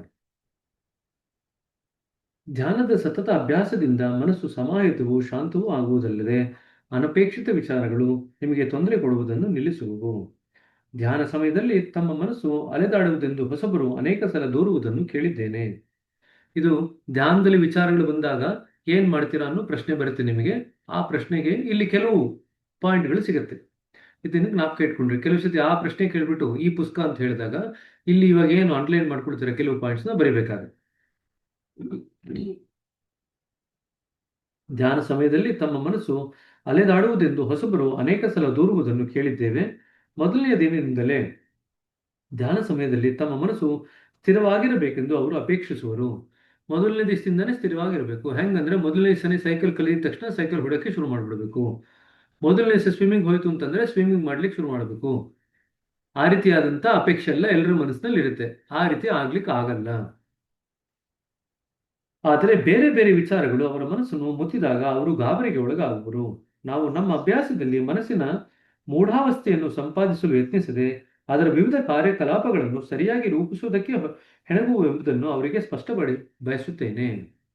ಅಂದ್ರೆ ಈಗ ನಾವು ಮನಸ್ಸನ್ನ ಮೂಢದ ಸ್ಥಿತಿಗೆ ಕರ್ಕೊಂಡು ಹೋಗ್ಲಿಕ್ಕೆ ಇಷ್ಟಪಡ್ತಿಲ್ಲ. ಅದರ ಸರಿಯಾದಂತ ರೀತಿಯಲ್ಲಿ ರೂಪಣೆ ಆಗ್ಲಿಕ್ಕೋಸ್ಕರ ನಾವು ಪ್ರಯತ್ನ ಪಡ್ತಾ ಇರೋದು. ಸೊ ನಾವು ನಮ್ಮ ಮನಸ್ಸನ್ನು ಮೂಢಾವಸ್ಥೆಯನ್ನು ಸಂಪಾದಿಸಲು ಯತ್ನಿಸದೆ ಅದರ ವಿವಿಧ ಕಾರ್ಯಕಲಾಪಗಳನ್ನು ಸರಿಯಾಗಿ ರೂಪಿಸುವುದಕ್ಕೆ ಹೆಣಗುವೆಂಬುದನ್ನು ಅವರಿಗೆ ಸ್ಪಷ್ಟಪಡಿಸುತ್ತೇನೆ. ಹಾಗಾದ್ರೆ ಧ್ಯಾನದ ಯಾಕೆ ಮಾಡ್ತಾ ಇದೀವಿ ಧ್ಯಾನ ಅಂತ ಕೇಳಿದ್ರೆ, ಮನಸ್ಸಿನ ಕಾರ್ಯಕಲಾಪಗಳನ್ನ ಸರಿಯಾಗಿ ರೂಪಣೆ ಮಾಡ್ಲಿಕ್ಕೋಸ್ಕರ ನಾವು ಧ್ಯಾನ ಮಾಡ್ತಾ ಇದೀವಿ. ಮನಸ್ಸನ್ನು ಮೂಢ ಸ್ಥಿತಿಗೆ ತಗೊಂಡು ಹೋಗ್ಬೇಕು ಅನ್ನೋ ಕಾಲಕ್ಕೆ ನಾವು ಮಾಡ್ತಾ ಇಲ್ಲ. ನಾವು ಅದರ ಸಹಜ ಕಾರ್ಯಗಳನ್ನು ನಿಲ್ಲಿಸ ಬಯಸುವುದಿಲ್ಲ. ಮನಸ್ಸೇನು ಸಾಮಾನ್ಯವಾಗಿ ಮಾಡುತ್ತೆ ಅದನ್ನ ನಾವು ನಿಲ್ಲಿಸಲಿಕ್ಕೆ ಪ್ರಯತ್ನ ಪಡ್ತಿಲ್ಲ. ಅದು ನಮ್ಮ ಕೆಲಸ ಅಲ್ಲ. ಮನಸ್ಸಿನ ಚಟುವಟಿಕೆಗಳು ಹಾಗೇ ಇರುತ್ತೆ. ಆದ್ರೆ ಅದರ ಜೊತೆ ಜೊತೆಗೆ ಅದನ್ನು ನಾವು ಸರಿಪಡಿಸಲಿಕ್ಕೆ ಪ್ರಯತ್ನ ಪಡ್ತಾ ಇದ್ದೀವಿ. ಕೇವಲ ಅದನ್ನು ಸುಶಿಕ್ಷಿತ ಹಾಗೂ ಸುನಿಯಂತ್ರಿತ ದಶೆಗೆ ತರಬಯಸುತ್ತೇವೆ. ಅದು ಅಶಿಕ್ಷಿತವಾಗಿದೆ, ಸುಶಿಕ್ಷಿತ ಸ್ತರಿಗೆ ತಗೊಂಡ್ಬರ್ತೀವಿ. ನಿಯಂತ್ರಣ ತಪ್ಪಿದೆ, ಸುನಿಯಂತ್ರಿತ ಸ್ಥಿತಿಗೆ ತಗೊಂಡ್ಬರ್ತೀವಿ. ಅಶಿಕ್ಷಿತವಾಗಿದೆ, ಸುಶಿಕ್ಷಿತ ಸ್ಥಳಿಗೆ ತಗೊಂಡ್ಬರ್ತೀವಿ. ನಿಯಂತ್ರಣ ತಪ್ಪಿದೆ, ಸುನಿಯಂತ್ರಣಕ್ಕೆ ತರ್ತೀವಿ. ಪ್ರಾರಂಭದಿಂದಲೇ ಮನಸ್ಸಿನ ಚಟುವಟಿಕೆಗಳು ನಿಂತು ಹೋದರೆ ಪ್ರಾಯಶಃ ನಾವು ಧ್ಯಾನ ಮಾಡುವ ಅಗತ್ಯವೇ ಉಂಟಾಗದು. ನಾವು ಕಣ್ಣು ಮುಚ್ಕೊಂಡಿದ ತಕ್ಷಣ ಮನಸ್ಸು ತನ್ನ ಕೆಲಸ ನಿಲ್ಲಿಸೋಕೆ ಸಾಧ್ಯವಾಯಿತು ಅಂತಂದ್ರೆ ನಾವು ಧ್ಯಾನದ ಅವಶ್ಯಕತೆನೇ ಇಲ್ಲ, ಧ್ಯಾನ ಅಭ್ಯಾಸ ಮಾಡುವಂತ ಅವಶ್ಯಕತೆನೇ ಇಲ್ಲ. ಯಾಕಂದ್ರೆ ಕಣ್ಣು ಮುಚ್ಚಿದ ತಕ್ಷಣ ಮನಸ್ಸು ತನ್ನ ಕೆಲಸ ನಿಲ್ಲಿಸ್ತು ಅಂತಂದ್ರೆ ಧ್ಯಾನ ಯಾಕೆ ಮಾಡಬೇಕು? ಅದು ಆಲ್ರೆಡಿ ಒಂದು ಸರಿಯಾದಂತ ಶಿಸ್ತಿನಲ್ಲಿ ಇದೆ ಅಂತ ಆಯ್ತು. ಹಾಗಿಲ್ದೇ ಇರೋದಕ್ಕೆ ಧ್ಯಾನ ಮಾಡುದು. ಆ ಗುರಿಯನ್ನು ಮುಟ್ಟಲು ಧ್ಯಾನವು ಒಂದು ಸಾಧನ ಮಾತ್ರ. ಯಾವುದು? ಸುನಿಯಂತ್ರಿತ ಮನಸ್ಸಿನ ಸ್ಥಿತಿಯನ್ನು ಮುಟ್ಟಲು ಧ್ಯಾನವು ಒಂದು ಸಾಧನ ಮಾತ್ರ. ಏಕಾಗ್ರತೆಯು ಕಾಲಕ್ರಮದಲ್ಲಿ ಅದರ ಸಹಜ ಪರಿಣಾಮ. ಇದು ಅಂಡರ್ಲೈನ್ ಮಾಡ್ಕೊಳ್ರಿ. ಏಕಾಗ್ರತೆಯು ಕಾಲಕ್ರಮದಲ್ಲಿ ಧ್ಯಾನದ ಸಹಜ ಪರಿಣಾಮ. ಆದ್ರೆ ಧ್ಯಾನಕ್ಕೆ ಏಕಾಗ್ರತೆ ಬೇಕಿಲ್ಲ. ಆದರೆ ಏಕಾಗ್ರತೆ ಧ್ಯಾನ ಮಾಡ್ತಾ ಮಾಡ್ತಾ ಏಕಾಗ್ರತೆ ಬೆಳೆಯುತ್ತೆ. ಧ್ಯಾನ ಸಮಯದಲ್ಲಿ ನಮ್ಮ ಮನಸ್ಸಿನಲ್ಲಿ ಸುಳಿಯುವ ಬೇರೆ ವಿಚಾರಗಳನ್ನು ಲಕ್ಷಿಸದೆ ಕೊನೆಯವರೆಗೂ ಧ್ಯಾನ ಮಾಡುವುದೇ ಸರಿಯಾದಂತ ಕ್ರಮ. ಸೊ ಧ್ಯಾನ ಸಮಯದಲ್ಲಿ ನೀವೇನ್ ಮಾಡ್ತೀರಾ? ಏನೇನೋ ವಿಚಾರಗಳು ಬರುತ್ತೆ, ಅದ್ರ ಕಡೆ ಲಕ್ಷ್ಯ ಕೊಡ್ತೀರಾ. ನಿಮ್ಮ ಮನಸ್ಸನ್ನ ಯಾವ್ದ್ರ ಕಡೆ ಹರಿಸ್ಬೇಕು ಆ ದಿಕ್ಕಿನಲ್ಲಿ ಹರಿಸ್ತಾ ಇರ್ತೀರಾ. ಒಂದು ವೇಳೆ ಧ್ಯಾನದಲ್ಲಿ ಮಾಡ್ಕೊಳ್ತಕ್ಕಂಥ ಈ ಅಭ್ಯಾಸವನ್ನ ನಾವು ದಿನನಿತ್ಯದ ಜೀವನದಲ್ಲೂ ಮಾಡ್ಲಿಕ್ಕೆ ಸಾಧ್ಯವಾಯಿತು ಅಂತಂದ್ರೆ ಆವಾಗ ನಮಗೆ ದಿನನಿತ್ಯದ ಜೀವನ ತುಂಬಾ ಸುಲಭ ಅಂತ ಅನಿಸ್ಲಿಕ್ಕೆ ಶುರು ಆಗುತ್ತೆ. ಧ್ಯಾನ ಸಮಯದಲ್ಲಿ ನಮ್ಮ ಮನಸ್ಸಿನಲ್ಲಿ ಸುಳಿಯುವ ಬೇರೆ ವಿಚಾರಗಳನ್ನು ಲಕ್ಷಿಸದೆ ಕೊನೆಯವರೆಗೂ ಧ್ಯಾನ ಮಾಡುವುದೇ ಸರಿಯಾದಂತ ಕ್ರಮ. ನಮಗೆ ಬೇಡವಾದ ವಿಚಾರಗಳನ್ನು ತೊಲಗಿಸಲು ಮಾಡುವ ಮಾನಸಿಕ ಹೋರಾಟವು ಎಷ್ಟೋ ವೇಳೆ ನಿಷ್ಫಲವಾಗುವುದು. ಸೊ ಅದನ್ನು ಹೋರಾಟ ಅಂತ ತಗೋಬಾರದು, ಅದ್ರ ಕಡೆ ಲಕ್ಷ್ಯ ಕೊಡಬಾರದು ಅಷ್ಟೇನೆ. ನಾವು ಹೋರಾಟ ಅಂತ ತಗೊಳ್ತು ಅಂತಂದ್ರೆ ನಮಗೆ ಕಷ್ಟ ಆಗುತ್ತೆ, ಅದ್ರಲ್ಲಿ ಜಾಸ್ತಿ ಕ್ಷೋಭೆ ಆಗುತ್ತೆ, ಅಶಾಂತಿ ಆಗುತ್ತೆ. ಅದ್ರ ಕಡೆ ಲಕ್ಷ್ಯ ಕೊಡದೇ ಇರೋದನ್ನ ನಾವು ಕಲ್ತ್ಕೊಂಡ್ಬಿಡ್ತು ಅಂತಂದ್ರೆ ಇವೆಲ್ಲವೂ ಕೂಡ ಸುಲಭ ಅಂತ ಅನಿಸ್ಲಿಕ್ಕೆ ಶುರು ಆಗುತ್ತೆ. ಏಕೆಂದರೆ ಅದು ಅನೇಕ ವೇಳೆ ಸಾಮಾನ್ಯ ಮನುಷ್ಯನಿಗೆ ತಡೆಯಲು ಸಾಧ್ಯವಾಗದ ಹಾಗೂ ಹಲವು ಸಲ ಕಠಿಣವಾದ ಮಾನಸಿಕ ಕ್ಷೋಭವನ್ನು ಇಲ್ಲವೇ ಉನ್ಮಾದವನ್ನು ಪರಿಣಮಿಸುವಂತಹ ಪ್ರಬಲವಾದ ಪ್ರತಿಕ್ರಿಯೆಯನ್ನು ಉಂಟು ಮಾಡುತ್ತದೆ. ಎಷ್ಟೋ ಸತಿ ನಮ್ಗೆ ತಡ್ಕೊಳ್ಲಿಕ್ಕೆ ಆಗಲ್ಲ. ಆ ರೀತಿಯಾದಂಥ ಪ್ರತಿಕ್ರಿಯೆ ಅಥವಾ ಉನ್ಮಾದವನ್ನು ಅದು ವ್ಯಕ್ತಪಡಿಸುತ್ತೆ. ನೀವು ಅದನ್ನ ಅದುಮುಕ್ಲಿಕ್ಕೆ ಪ್ರಯತ್ನ ಪಟ್ಟಿದ್ದಾಗೇನೆ ಅದು ಇನ್ನೂ ಜಾಸ್ತಿ ಪ್ರಬಲದಿಂದ ಹೊರಗಡೆ ಬರುತ್ತೆ. ವೀರ್ಯ ರಕ್ಷಣೆಯಿಂದ ಸಾಕಷ್ಟು ಓಜಸ್ಸನ್ನು ಸಂಪಾದಿಸುವವರಿಗೆ ವಿಚಾರಗಳ ಪ್ರಭಾವದಿಂದ ಯಶಸ್ವಿಯಾಗಿ ಹೋರಾಡಿ ಅವುಗಳ ಪ್ರತಿಕ್ರಿಯೆಯ ಪರಿಣಾಮಗಳನ್ನು ಸಹಿಸಲು ಸಾಧ್ಯವಾಗಬಹುದು. ವೀರ್ಯ ರಕ್ಷಣೆ ಅಂತಂದ್ರೆ ಬ್ರಹ್ಮಚರ್ಯ ಯಾರು ಪಾಲನೆ ಮಾಡ್ತಾರಲ್ಲ ಬ್ರದರ್ಸು, ಅವರಲ್ಲಿ ವೀರ್ಯ ರಕ್ಷಣೆ ಮಾಡ್ಕೊಳ್ಳೋದ್ರಿಂದ ಓಜಸ್ಸು ಅನ್ನೋದು ಬೆಳೆಯುತ್ತೆ. ಆ ಓಜಸ್ಸು ಬೆಳೆದಾಗ ಈ ವಿಚಾರಗಳನ್ನ ನಾವು ತಡ್ಕೊಳ್ಳುವಂತ ಕಾರ್ಯಕ್ಷಮತೆ ನಮಗೆ ಬರುತ್ತೆ. ಆದರೆ ಎಲ್ಲರಲ್ಲೂ ಅದು ಬರದೇ ಇರಬಹುದು. ಆದರೆ ಸಾಮಾನ್ಯ ಮನುಷ್ಯನಿಗೆ ಅದು ಪ್ರಾಯಶಃ ಅಸಾಧ್ಯವೇ ಸರಿ. ವಿಚಾರಗಳನ್ನು ತೊಲಗಿಸಲು ಹೋರಾಡುವ ಬದಲು ನಾವು ಅವುಗಳನ್ನು ನಿರ್ಲಕ್ಷಿಸಿದರೆ ಅದು ಶೀಘ್ರವಾಗಿಯೇ ತಮ್ಮ ಪ್ರಭಾವವನ್ನು ಕಳೆದುಕೊಂಡು ನಮಗೆ ತೊಂದರೆ ಕೊಡುವುದನ್ನು ನಿಲ್ಲಿಸುವು. ಸೊ ವಿಚಾರಗಳ ಜೊತೆ ಹೋರಾಡೋದು ಬದಲಿಗೆ ವಿಚಾರಗಳ ಕಡೆಗೆ ನಾವು ನಿರ್ಲಕ್ಷ್ಯ ಮಾಡೋದನ್ನ ಕಲ್ತ್ಕೊಂಡ್ಬಿಡ್ತು ಅಂತಂದ್ರೆ ಶೀಘ್ರವಾಗಿ ಅದು ನಮಗೆ ತೊಂದರೆ ಕೊಡೋದನ್ನು ಬಿಟ್ಬಿಡುತ್ತೆ. ಆಗ ಅವು ಯಾವುದನ್ನೂ ಗಮನಿಸದೆ ಮುಂದೆ ಸಾಗುವ ಪಥಿಕರ ಗುಂಪಿನ ಹಿಂದೆ ಬೊಗಳುವ ನಾಯಿಗಳಂತೆ ಆಗುವು. ಸೊ ಆನೆ ಹೋಗ್ತಾ ಇದೆ ಒಂದು ಪಥದಲ್ಲಿ, ನಾಯಿ ಬೊಗಳ್ತಾ ಇದೆ. ಸೊ ಎಷ್ಟೋ ಸರಿ ಕನ್ನಡದಲ್ಲಿ ಗಾದೆ ಇದೆ, ನಾಯಿ ಬೊಗಳಿದ್ರೆ ದೇವಲೋಕ ಹಾಳಾಗತ್ತೆ ಅಂತ. ಅಲ್ವಾ? ಕೇಳಿದರೆ ಎಲ್ರು? ನಾಯಿ ಬೊಗಳಿದ್ರೆ ದೇವಲೋಕ ಹಾಳಾಗತ್ತ ಅಂತ. ಸೊ ಹಾಗಾಗಿ ದೇವಲೋಕ ಅಂತಂದ್ರೆ ಇಲ್ಲಿ ನಮ್ಮ ಆಂತರಿಕ ಮನಸ್ಸಿನ ಸ್ಥಿತಿ, ನಮ್ಮ ಹೃದಯದ ಸ್ಥಿತಿ. ಅದು ದೇವಲೋಕದ ಸಮಾನವಾಗಿದ್ರೆ ಹೊರಗಡೆಯಿಂದ ಬರ್ತಕ್ಕಂಥ ವಿಚಾರಗಳು ನಾಯಿ ಬೊಗಳದಂಗೆ. ಅದರಿಂದಲೇ ದೇವಲೋಕ ಏನು ಹಾಳಾಗಲ್ಲ, ನಮ್ಮ ಆಂತರಿಕ ವಿಚಾರಗಳು ಅಥವಾ ನಮ್ಮ ಆಂತರಿಕ ಸ್ಥಿತಿ ಏನು ನಷ್ಟವಾಗಲ್ಲ. ಆ ರೀತಿಯಲ್ಲಿ ನಾವು ನಮ್ಮ ಜೀವನವನ್ನು ಮಾಡ್ಕೊಳ್ಳಿಕ್ಕೆ ಸಾಧ್ಯವಾಗುತ್ತೆ ಧ್ಯಾನ ಮಾಡ್ತಾ ಮಾಡ್ತಾ. ಆಗ ಅವು ಯಾವುದನ್ನ ಗಮನಿಸದೆ ಮುಂದೆ ಸಾಗುವ ಪಥಿಕರ ಗುಂಪಿನ ಹಿಂದೆ ಬೊಗಳುವ ನಾಯಿಗಳಂತಾಗುವು. ನಾವು ವಿಚಾರಗಳನ್ನು ತಡೆಗಟ್ಟಲು ಅವುಗಳ ಕಡೆಗೆ ಗಮನ ಕೊಟ್ಟಾಗ ಸಹಜವಾಗಿಯೇ ಏಕಾಗ್ರತೆಯುಂಟಾಗಿ ಅದರಿಂದ ಶಕ್ತಿ ಹುಟ್ಟುಕೊಂಡು ವಿಚಾರಗಳು ಬಲಗೊಳ್ಳುವು. ಸಾಮಾನ್ಯವಾಗಿ ನಾವು ಮಾಡ್ತಕ್ಕಂಥ ತಪ್ಪು ಇದೇನೆ. ಧ್ಯಾನದಲ್ಲಿ ಅತ್ಯಂತ ಒಂದು ಮುಖ್ಯವಾದಂಥ ವಿಚಾರ ನಾವೇನು ಕಲಿಬೇಕು ಅಂತಂದ್ರೆ, ಮನಸ್ಸಿಗೆ ಬರತಕ್ಕಂಥ ಆಲೋಚನೆಗಳನ್ನ ಹೇಗೆ ನಿಭಾಯಿಸಬೇಕು. ಇದು ಒಂದನ್ನು ಕಲ್ತ್ಕೊಂಡ್ಬಿಟ್ರೆ ನೀವು 50-60% ಧ್ಯಾನ ಗೆದ್ದಂಗೆ. ಇದು ಒಂದೇ ನೀವು ಮಾಡ್ಬೇಕಾಗಿರೋದು. ಮನಸ್ಸಿನಲ್ಲಿ ಉತ್ಪತ್ತಿ ಆಗ್ತಕ್ಕಂಥ ವಿಚಾರಗಳನ್ನ ಹೇಗೆ ನಿಭಾಯಿಸೋದು, ಇಷ್ಟೇ ಮಾಡ್ಬೇಕಾಗಿರೋದು. ವಿಚಾರಗಳು ಅಂದ್ರೆ ಯೋಚನೆಗಳು, ಆಲೋಚನೆಗಳು. ಮನಸ್ಸಿನಲ್ಲಿ ಉತ್ಪತ್ತಿ ಆಗ್ತಕ್ಕಂಥ ಆಲೋಚನೆಗಳನ್ನ ಹೇಗೆ ನಿಭಾಯಿಸೋದು, ಇದು ಒಂದನ್ನು ಸರಿಯಾಗಿ ಕಲ್ತ್ಕೊಂಡ್ಬಿಡ್ತು ಅಂತಂದ್ರೆ ಧ್ಯಾನದಲ್ಲಿ ನೀವು ಸಾಕಷ್ಟು ಮಟ್ಟಿಗೆ ಸಾಧನೆ ಮಾಡಿದ್ದೀರಾ ಅಂತ. ಇದು ಒಂದನ್ನು ಕಲೀಲಿಕ್ಕೆ ಹಲವಾರು ಸಮಯ ಆಗುತ್ತೆ. ಇನ್ಫ್ಯಾಕ್ಟ್ ನಾವು ಧ್ಯಾನದಲ್ಲಿ ಮಾಡ್ತಾ ಮಾಡ್ತಾ ನಾವು ಮೊದಲು ಏನ್ ನೋಡ್ತೀವಿ ಅಂತಂದ್ರೆ, ನಮಗೆ ಬರ್ತಕ್ಕಂಥ ಯೋಚನೆಗಳೇನಿದೆ ಆ ಯೋಚನೆಗಳೇ ಕಡಿಮೆ ಆಗುತ್ತೆ. ಯೋಚನೆಗಳ ಹಿಂದೆ ನಾವು ಹೋಗಲ್ಲ, ಯೋಚನೆಗಳ ಪ್ರಭಾವ ನಮ್ಮ ಮೇಲೆ ಏನಿತ್ತು ಅದು ಕಡಿಮೆ ಆಗುತ್ತೆ. ಇದನ್ನು ನೋಡ್ತೀವಿ.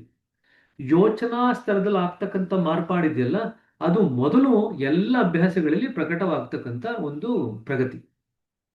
ಯೋಚನೆಗಳು ಬರೋದು ಕಡಿಮೆ ಆಗುತ್ತೆ, ಯೋಚನೆಗಳು ನಮಗೆ ಹಿಂಸೆ ಕೊಡೋದು ಕಡಿಮೆ ಆಗುತ್ತೆ, ಯೋಚನೆಗಳು ಪ್ರಭಾವ ನಮ್ಮ ಮೇಲೆ ಬೀರೋದನ್ನು ಕಡಿಮೆ ಆಗುತ್ತೆ. ಈ ಮೂರು ಕೂಡ ನಮ್ಮ ಅನುಭವಕ್ಕೆ ಬರುತ್ತೆ. ಕೆಲವೇ ವಾರಗಳು, ಕೆಲವೇ ತಿಂಗಳುಗಳಿಗೆ ಅನುಭವಕ್ಕೆ ಬರುತ್ತೆ, ಎಲ್ರಿಗೂ ಅನುಭವಕ್ಕೆ ಬರುತ್ತೆ. ಜ್ಞಾಪಕ ಇಟ್ಕೊಳ್ರಿ. ಸರಿನಾ? ನೀವು ಸರಿಯಾಗಿ ಧ್ಯಾನ ಮಾಡಿದ್ದೆ ಆದ್ರೆ, ಸಮರ್ಥ ಗುರುವಿನ ನಿರ್ದೇಶನದಲ್ಲಿ ಸರಿಯಾದಂಥ ರೀತಿಯಲ್ಲಿ ಕಲ್ತ್ಕೊಂಡು ಧ್ಯಾನ ಮಾಡಿದ್ದೆ ಆದ್ರೆ, ಕೆಲವೇ ವಾರ ಅಥವಾ ಕೆಲವೇ ತಿಂಗಳುಗಳಲ್ಲಿ ನಿಮ್ಮ ಯೋಚನಾ ಲಹರಿ ಏನಿದೆ ಅದರ ಪ್ರಬಲತೆ, ಅದರ ಪ್ರಭಾವ ಮತ್ತು ಅದು ನಮ್ಮಲ್ಲಿ ಮಾಡ್ತಕ್ಕಂಥ ಅಶಾಂತಿ, ಇದೆಲ್ಲವೂ ಕೂಡ ಕಾಲಕ್ರಮೇಣದಲ್ಲಿ ಕಡಿಮೆ ಆಗುತ್ತೆ. ಕೆಲವರು ಒಡ್ಡುವ ಸರ್ವಸಾಮಾನ್ಯವಾದ ನೆಪವೆಂದರೆ, ತಾವು ತುಂಬಾ ಕೆಲಸದಲ್ಲಿ ತೊಡಗಿರುವುದರಿಂದ ಧ್ಯಾನವನ್ನಾಗಲಿ ಇಂಥ ಬೇರೆ ಸಾಧನವನ್ನಾಗಲಿ ಮಾಡಲು ಸಮಯವಿಲ್ಲವೆಂಬುದು. ಸೊ ತುಂಬಾ ಜನ ಹೇಳ್ತಾರೆ ನಮ್ಗೆ ಟೈಮೇ ಇಲ್ಲ ಧ್ಯಾನ ಮಾಡಲಿಕ್ಕೆ. ಆದರೆ ಕೈ ತುಂಬ ಕೆಲಸವಿದ್ದ ಮನುಷ್ಯನಿಗೆ ಎಲ್ಲಕ್ಕಿಂತ ಹೆಚ್ಚು ವಿರಾಮವೆಂಬುದೊಂದು ಇದೆ ಎಂದು ಪ್ರಸಿದ್ಧ ನಾಣ್ಣುಡಿ ಇದೆ. The one who is the most busy has the most maximum time ಅಂತ ಹೇಳ್ತೇವೆ ಇಂಗ್ಲಿಷ್ನಲ್ಲಿ. The one who is the busiest has the maximum time. ಯಾರು ಎಲ್ಲರಿಗಿಂತ ಹೆಚ್ಚು ಕೈ ತುಂಬ ಕೆಲಸ ಇದೆ ಅಂತ ಹೇಳ್ತಂತ ಮನುಷ್ಯನಿಗೆ ಹೆಚ್ಚು ವಿರಾಮವಿದೆ ಎಂಬುದು ಒಂದು ಪ್ರಸಿದ್ಧ ನಾಣ್ಣುಡಿ ಇದೆ. ಮನುಷ್ಯನಿಗೆ ಕೆಲಸಕ್ಕಿಂತಲೂ ಹೆಚ್ಚು ಸಮಯವು ವಿರಾಮದಲ್ಲಿ ವಿನಿಯೋಗಿಸಲು ದೊರೆಯುವುದೆಂದು ನನಗನಿಸುತ್ತದೆ. ಸಾಮಾನ್ಯವಾಗಿ ಯಾವುದೇ ಸಾಮಾನ್ಯ ಮನುಷ್ಯನ ಸ್ಥಳ ನೋಡಿದಾಗ ಕೆಲಸಕ್ಕಿಂತ ಹೆಚ್ಚು ಅವ್ರ ವಿರಾಮದಲ್ಲೇ ಅವರನ್ನು ತಮ್ಮ ಮನಸ್ಸನ್ನ ತೊಡಗಿಸಿರ್ತಾರೆ. ಎಷ್ಟೋ ಜನ IT ಕೆಲಸ ಮಾಡೋರನ್ನ ಕೇಳಿದ್ರೆ ಇಲ್ಲ ಅಂತ ಹೇಳ್ತಾರೆ. ಅವ್ರು ಸೂಕ್ಷ್ಮವಾಗಿ ನೋಡ್ಕೊಂಡಾಗ ಅವರಲ್ಲೂ ಹಂಗಿರುತ್ತೆ. ಮನಸ್ಸಿಗೆ ವಿರಾಮನೇ ಇಲ್ಲ ಅಂತ ಗಲಾಟೆ ಮಾಡ್ತಾರೆ ತುಂಬಾ ಜನ. ಸರಿ, ಆದರೆ ನಾವು ನಮ್ಮನ್ನು ನಾವು ಸೂಕ್ಷ್ಮವಾಗಿ ನೋಡಿಕೊಂಡಾಗ ಎಲ್ರಿಗೂ ಕೂಡ ಮಧ್ಯ ಮಧ್ಯದಲ್ಲಿ ಸಾಕಷ್ಟು ಮಟ್ಟಿಗೆ ವಿರಾಮ ಇರೋದನ್ನ ನಾವು ನೋಡ್ತೀವಿ. ಯಾಕೆ ನಮಗೆ ತುಂಬಾ ಆ, ಸುಸ್ತಾಗತ್ತೆ ಅಂತಂದ್ರೆ, ವಿರಾಮದ ಸಮಯದಲ್ಲೂ ಕೂಡ ನಾವು ನಮ್ಮ ಮನಸ್ಸನ್ನ ಸುಪ್ತ ಮನಸ್ಸಿನಲ್ಲಿ ಇರ್ತಕ್ಕಂಥ ವಿಚಾರಗಳ ಕಡೆಗೆ ಹರಿಬಿಟ್ಟಿರ್ತೀವಿ. ಅಂದ್ರೆ ಕೆಲಸ ಇಲ್ಲ ಇವಾಗ, ಕೆಲಸ ಇಲ್ಲದೇ ಇದ್ದ ಸಮಯದಲ್ಲೂ ಕೂಡ ನಮ್ಮ ಮನಸ್ಸನ್ನ ಬೇರೆ ಬೇರೆ ವಿಚಾರಗಳ ಕಡೆಗೆ ಸುಪ್ತ ಮನಸ್ಸಿನಲ್ಲಿ ಹರಿಬಿಟ್ಟಾಗ ಏನಾಗುತ್ತೆ, ಮನಸ್ಸು ನಿರಂತರವಾಗಿ ತನ್ನ ಶಕ್ತಿಯನ್ನು ಕಳ್ಕೊಳ್ತಾ ಇರುತ್ತೆ. ಯಾವಾಗ ಮನಸ್ಸು ನಿರಂತರವಾಗಿ ತನ್ನ ಶಕ್ತಿಯನ್ನು ಕಳ್ಕೊಳ್ಳುತ್ತೆ, ಆಗ ನಿಮ್ಗೇನ್ ಅನ್ಸುತ್ತೆ, ಓ, ನಾನು ತುಂಬಾ ಬ್ಯುಸಿ ಆಗಿದ್ದೀನಪ್ಪ, ನನಗೊಂಚೂರು ಸಮಯನೇ ಇಲ್ಲ ಅಂತ ಅನ್ಸಲಿಕ್ಕೆ ಶುರು ಆಗುತ್ತೆ. ಒಂದು ರೀತಿಯಲ್ಲಿ ಅವ್ರು ಹೇಳೋದು ಸರಿನೇ. ಯಾಕೆಂತಂದ್ರೆ ನಿರಂತರವಾಗಿ ಅವರ ಮನಸ್ಸನ್ನ ಪ್ರಜ್ಞಾವಂತ ಸ್ಥಿತಿನಲ್ಲಿ ಮತ್ತು ಸುಪ್ತ ಮನಸ್ಸಿನ ಸ್ಥಿತಿನಲ್ಲಿ ಎಲ್ಲಾ ಸ್ಥಿತಿಗಳಲ್ಲೂ ಕೂಡ ವಿಚಾರಗಳ ಕಡೆಗೆ ಹರಿಸ್ತಾ ಇದ್ದಾರೆ. ಹಾಗಾಗಿ ಅವ್ರಿಗೆ ನನಗೆ ಸಮಯ ಇಲ್ಲ ಅಂತ ಅನಿಸುತ್ತೆ. ಇದು ಅಂಡರ್ಲೈನ್ ಮಾಡ್ಕೊಳ್ರಿ. ನಾವು ಸಾಮಾನ್ಯವಾಗಿ ಯಾಕೆ ಸಮಯ ಇಲ್ಲ ಅಂತ ಹೇಳ್ತೀವಿ ಅಂತಂದ್ರೆ, ಪ್ರಜ್ಞಾವಂತ ಸ್ಥಿತಿನಲ್ಲಿ ಕೆಲಸ ಮಾಡಬೇಕಾದ್ರೂ ಮನಸ್ಸನ್ನು ಒಂದು ದಿಕ್ಕಿನಲ್ಲಿ ಹರಿಸಿರ್ತೀವಿ. ಸುಪ್ತ ಮನಸ್ಸಿನಲ್ಲಿ ಆರಾಮವಾಗಿದ್ದಾಗ ಇರತಕ್ಕಂಥ ವಿಚಾರಗಳ ಕಡೆ ನಮ್ಮ ಮನಸ್ಸನ್ನು ಹರಿಬಿಟ್ಟಿರ್ತೀವಿ. ಅಲ್ಲಿಗೆ ಮನಸ್ಸು ನಿರಂತರವಾಗಿ ವಿಚಾರಗಳ ಕಡೆಗೆ, ಇಲ್ಲ ಪ್ರಜ್ಞಾವಂತ ಸ್ತರದಲ್ಲಿ ಅಥವಾ ಸುಪ್ತ ಪ್ರಜ್ಞೆ ಸ್ತರದಲ್ಲಿ ವಿಚಾರಗಳ ಕಡೆಗೆ ನಿರಂತರವಾಗಿ ಹರಿತಾ ಇರುತ್ತೆ. ಹಾಗಾಗಿ ನಮಗೆ ಯಾವ ಭಾವನೆ ಬರುತ್ತೆ ಅಂತಂದ್ರೆ, ನಮಗೆ ಸಮಯವೇ ಇಲ್ಲ ಅಂತ ಅನಿಸುತ್ತೆ. ಇದರ ತಾತ್ಪರ್ಯ ಇಷ್ಟೇ. ಏನಪ್ಪ ತಾತ್ಪರ್ಯ ಅಂತಂದ್ರೆ, ನೀವು ಸರಿಯಾಗಿ ಧ್ಯಾನ ಮಾಡಿದಾಗ, ಸರಿಯಾದಂತ ರೀತಿಯಲ್ಲಿ ಬೈಠಕ್ ತಗೊಂಡಾಗ ಏನಾಗುತ್ತೆ, ಧ್ಯಾನ ಸಮಯ ಆಗಿದೆ ಗೊತ್ತಾಗಿಲ್ಲ ಅಂತ ಅನಿಸುತ್ತೆ. ವಿಚಾರಗಳು ಕಡಿಮೆ ಆಗುತ್ತೆ ಅಂತ ಹೇಳಿದ್ನಲ್ಲ, ವಿಚಾರಗಳು ಕಡಿಮೆ ಆಗ್ತಾ ಆಗ್ತಾ ಮುಂದಿನ ಹಂತ ಯಾವ ರೀತಿ ಪ್ರಕಟ ಆಗುತ್ತೆ ಅಂತಂದ್ರೆ, ಅರೆ 5 ನಿಮಿಷ ಆಯ್ತು ಅಂತ ಅನಿಸ್ತು, ಅರ್ಧ ಗಂಟೆ ಆಗಿರುತ್ತೆ ಧ್ಯಾನ ಮಾಡಿ, ಆದ್ರೆ 5 ನಿಮಿಷ ಆಯ್ತು 10 ನಿಮಿಷ ಆಯ್ತು ಅಂತ ಅಷ್ಟೇ, ಇಷ್ಟು ಬೇಗ ಆಗುತ್ತೆ ಧ್ಯಾನ ಅಂತ ಅನಿಸುತ್ತೆ. ಯಾಕಂತಂದ್ರೆ ಈಗ ಅವರು ಸಮಯದ ಪರಿಧಿಯಿಂದ ಕೂಡ ಹೊರಗಡೆ ಬರ್ತಾ ಇರ್ತಾರೆ.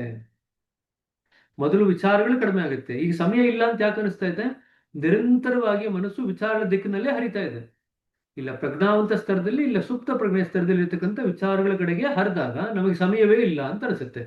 ಹಾಗಾದ್ರೆ ಅದರ ತಾತ್ಪರ್ಯ ಇನ್ನೊಂದೇನಪ್ಪಾ ಅಂತಂದ್ರೆ, ವಿಚಾರಗಳ ಪ್ರಮಾಣ ಕಡಿಮೆ ಆಗ್ತಿದ್ದಂಗೆ ನನಗೆ ಬೇಕಾದಷ್ಟು ಸಮಯ ಇದೆ ಅಂತ ಅನಿಸುತ್ತೆ. ಎರಡನೇದು, ವಿಚಾರಗಳ ಕಡೆಗೆ ಕಡಿಮೆ ಆದಾಗ ಮನಸ್ಸು ಹೋಗೋದು ಧ್ಯಾನದಲ್ಲಿ ಇಷ್ಟು ಬೇಗ ಆಗುವಂತ ಸಮಯ ಅಂತ ಅನಿಸುತ್ತೆ. ಅರ್ಥ ಆಯ್ತಾ? ಇದೆರಡು ಪರಿಣಾಮಗಳಾಗುತ್ತೆ. ನಮ್ಮ ಪ್ರಜ್ಞಾವಂತ ಸ್ತರ ಮತ್ತು ಸುಪ್ತ ಮನಸ್ಸಿನ ಸ್ತರದಲ್ಲಿ ವಿಚಾರಗಳ ಪ್ರಮಾಣ ಕಡಿಮೆ ಆದಂಗೆ, ಅದರ ಪ್ರಭಾವ ಕಡಿಮೆ ಆಗ್ತಿದ್ದಂಗೆನೆ ಜೀವನ ಯಾಕೆ ಸುಲಭ ಆಗುತ್ತೆ ಅಂತಂದ್ರೆ, ಎಲ್ಲ ಕೆಲಸ ಬೇಗ ಆಗೋಯ್ತು ಅಂತ ಅನ್ಸುತ್ತೆ, ಧ್ಯಾನನೂ ಬೇಗ ಆಯ್ತು ಅಂತ ಅನ್ಸುತ್ತೆ, ನೀವು ಯಾವ ಕೆಲಸ ಕೈ ಹಾಕಿದ್ರು ಬೇಗ ಆಗೋಯ್ತು ಅಂತ ಅನ್ಸುತ್ತೆ, ಎಲ್ಲ ಆರಾಮಾಗಾಯ್ತು ಅಂತ ಅನ್ಸುತ್ತೆ. ಯಾಕೆ ಆರಾಮಾಗಾಯ್ತು ಅಂತ ಅನ್ಸುತ್ತೆ ಅಂತಂದ್ರೆ, ವಿಚಾರಗಳು ಏನ್ ನಮ್ಮ ಮೇಲೆ ಪ್ರಭಾವ ಬೀರ್ತಿತ್ತಲ್ಲ, ಈಗ ಅದು ಬೀರ್ತಾ ಇಲ್ಲ. ಯಾಕೆ? ನಾವು ವಿಚಾರಗಳ ಕಡೆಗೆ ಲಕ್ಷ್ಯ ಕೊಡ್ತಾ ಇಲ್ಲ. ಅಂದ್ರೆ ವಿಚಾರಗಳ ಪ್ರಮಾಣ ಕಡಿಮೆ ಆಗ್ತಿದ್ದಂಗೆನೆ ಸಮಯದ ನಮ್ಮ ಅನುಭವ ಏನಿದೆ, ಆ ಅನುಭವ ಕೂಡ ಮಾರ್ಪಾಡಾಗತ್ತೆ. ಇದಕ್ಕೆ ನಾವು ಕೈ ಇಟ್ಕೊಳ್ರಿ, ಇದೆರಡು ಜೊತೆ ಜೊತೆಯಾಗಿ ಹೋಗುತ್ತೆ. ತುಂಬಾ ವಿಚಾರಗಳು ಮನಸ್ಸಿನಲ್ಲಿ ಕೂತ್ಕೊಂಡಿದ್ದಾಗ ಇದ್ದಾಗ ಏನಪ್ಪ ಧ್ಯಾನ ಮುಗಿತಾನೆ ಇಲ್ಲ ಅಂತ ಅನಿಸುತ್ತೆ.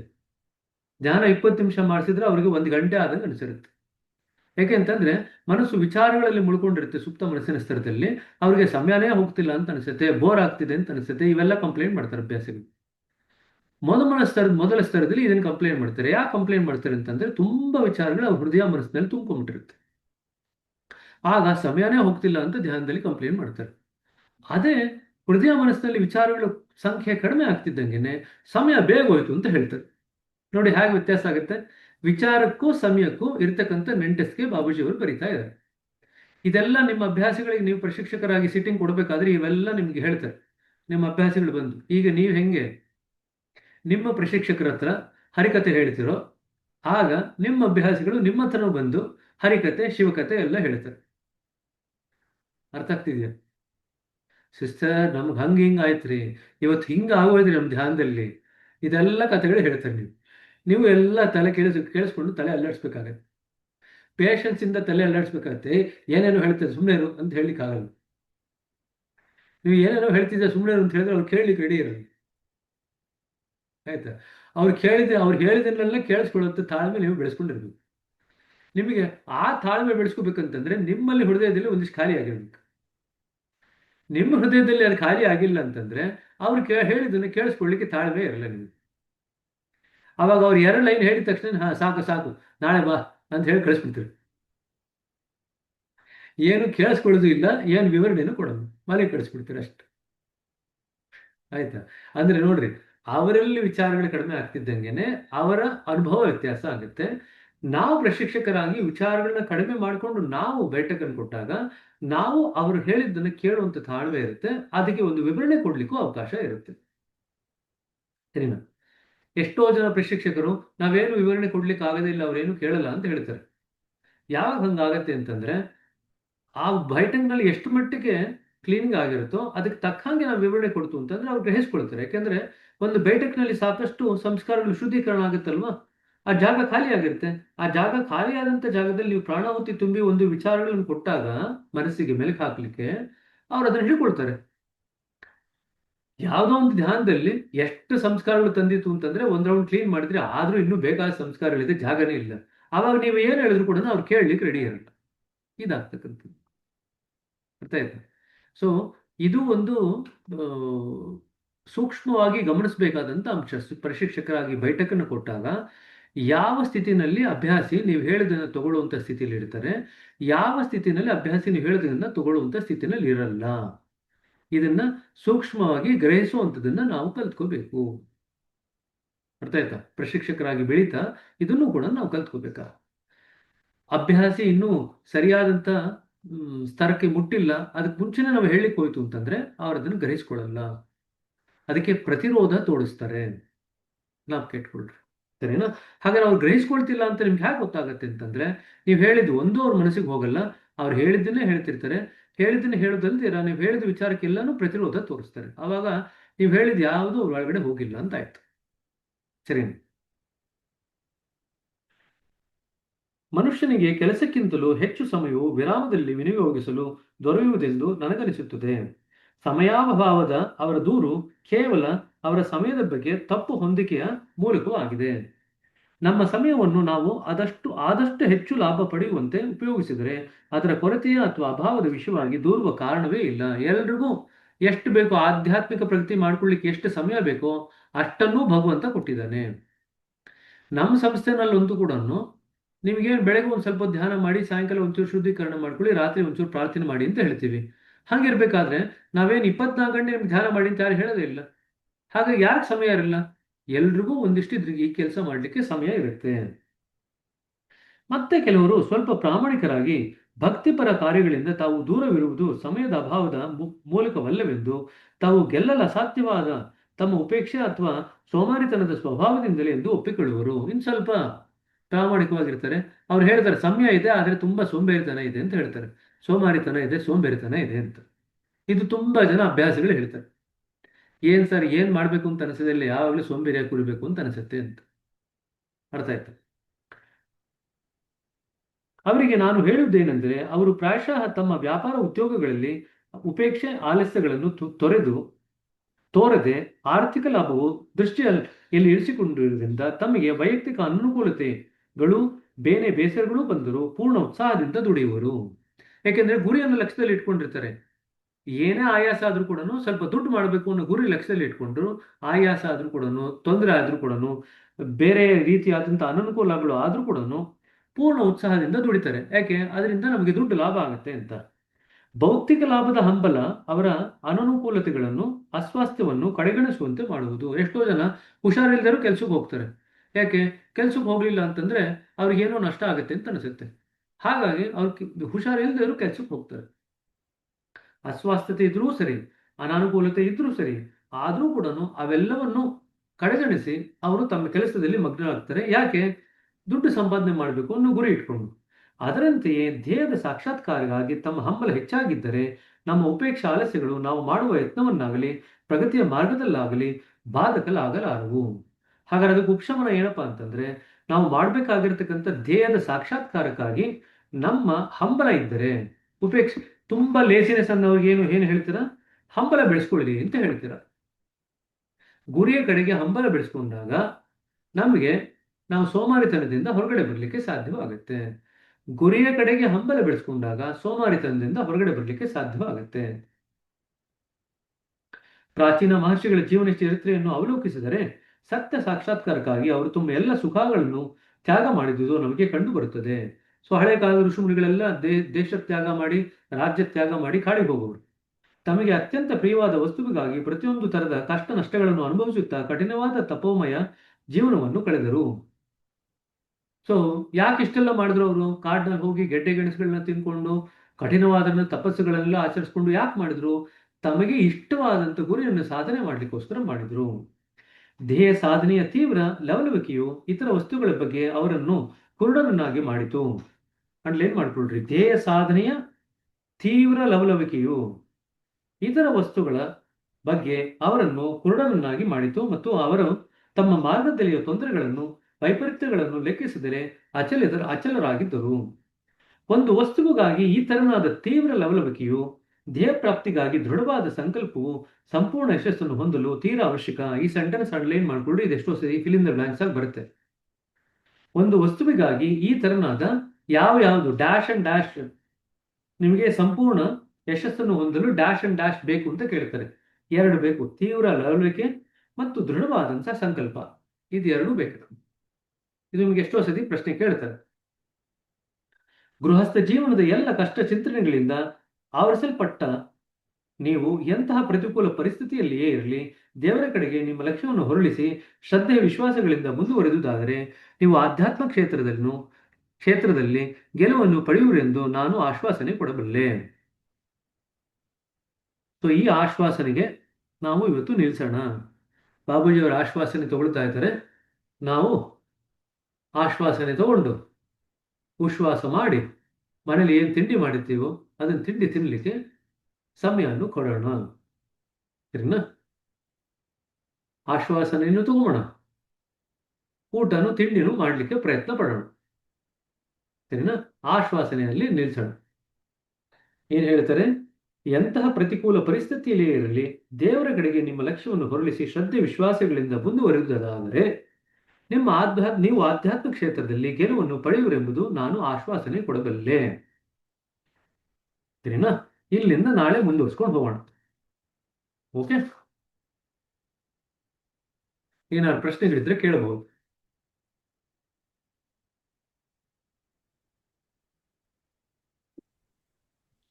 ಸಮಯದ ಅಭಾವದ ಬಗ್ಗೆ ಏನ್ ಹೇಳ್ಬೇಕು ಅಂತ ಹೇಳಿದ್ದಾರೆ.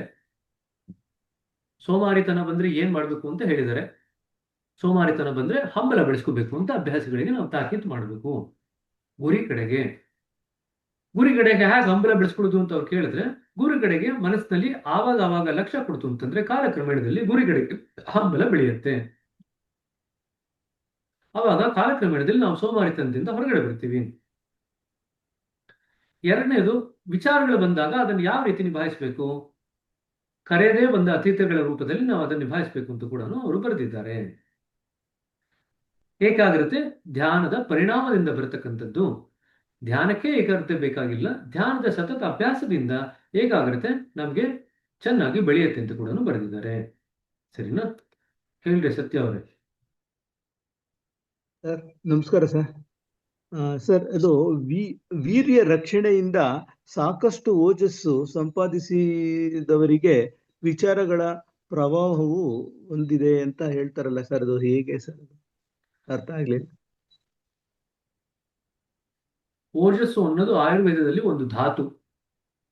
ನಮ್ಮಲ್ಲಿ ನಾವು ಅದನ್ನು ಓದಲ್ಲ, ನಾವು ಅಲೋಪತಿನಲ್ಲಿ ಓದಲ್ಲ. ಆದ್ರೆ ಯಾರು ಕಠಿಣವಾದಂತ ಬ್ರಹ್ಮಚರ್ಯ ಆಚರಣೆ ಮಾಡ್ತಾರೋ ಅವರು ಓಜಸ್ಸಿನ ಅವರು ವೀರ್ಯದ ರಕ್ಷಣೆ ಮಾಡಿದಂಗೆ ಆಗತ್ತೆ. ಅಂದ್ರೆ ವೀರ್ಯ ಹೊರಗಡೆ ಅನವಶ್ಯಕವಾಗಿ ಹೊರಗಡೆ ಹೋಗೋದನ್ನು ತಪ್ಪಿಸ್ತಾರೆ, ವೇಸ್ಟ್ ಆಗಲ್ಲ. ಆಯ್ತಾ? ಯಾವಾಗ ಕಠಿಣವಾದಂತ ಬ್ರಹ್ಮಚರ್ಯ ಆಚರಣೆ ಮಾಡ್ತಾರೋ ವೀರ್ಯ ಹೊರಗಡೆ ಹೋಗಲ್ಲ. ವೀರ್ಯ ಹೊರಗಡೆ ಹೋಗದೇ ಇದ್ದಾಗ ಕಾಲಕ್ರಮೇಣದಲ್ಲಿ ನಮ್ಮ ದೇಹದಲ್ಲಿ ಯಾವ ರೀತಿಯಾದಂತ ಒಂದು ಸ್ಥಿತಿ ಇರುತ್ತೆ ಅಂತಂದ್ರೆ, ಕ್ಷಮತೆ ಇರುತ್ತೆ ಅಂತಂದ್ರೆ, ಆ ವೀರ್ಯವನ್ನ ಅದು ಓಜಸ್ಸಾಗಿ ಮಾರ್ಪಾಡು ಮಾಡುತ್ತೆ. ಸರಿನಾ? ಅದು ಓಜಸ್ಸಾಗಿ ಮಾರ್ಪಾಡಾದಾಗ ಆ ಓಜಸ್ಸಿನ ಸಹಾಯದಿಂದ ನಾವು ನಮ್ಮ ಮನಸ್ಸಿನಲ್ಲಿ ಬರತಕ್ಕಂಥ ಪ್ರಬಲವಾದ ವಿಚಾರಗಳನ್ನ ನಾವು ಸರಿಯಾದಂತ ರೀತಿಯಲ್ಲಿ ನಿಭಾಯಿಸಲಿಕ್ಕೆ ನಮಗೆ ಹಿಡಿತ ಬರುತ್ತೆ. ಇದು ಯಾವಾಗ ವೀರ್ಯ ರಕ್ಷಣೆ ಆಯ್ತು ಅಂತಂದ್ರೆ, ವೀರ್ಯ ದೇಹದಲ್ಲಿ ಉಳ್ಕೊಳ್ತಕ್ಕಂಥ ವೀರ್ಯನ ದೇಹ ಕಾಲಕ್ರಮೇಣದ ಏನ್ ಮಾಡುತ್ತೆ, ಓಜಸ್ಸಾಗಿ ಅದನ್ನ ಕನ್ವರ್ಟ್ ಮಾಡುತ್ತೆ, ಮಾರ್ಪಾಡು ಮಾಡುತ್ತೆ. ಆ ಓಜಸ್ಸಿನ ಸಹಾಯದಿಂದ ಮಾಡ್ತಕ್ಕಂಥದ್ದು, ಆವಾಗ ಮನಸ್ಸಿನ ವಿಚಾರಗಳನ್ನ ನಾವು ನಿಯಂತ್ರಣದಲ್ಲಿ ಇಡ್ಲಿಕ್ಕೆ ಸಾಧ್ಯವಾಗುತ್ತೆ ಆ ಓಜಸ್ಸಿನ ಸಹಾಯದಿಂದ.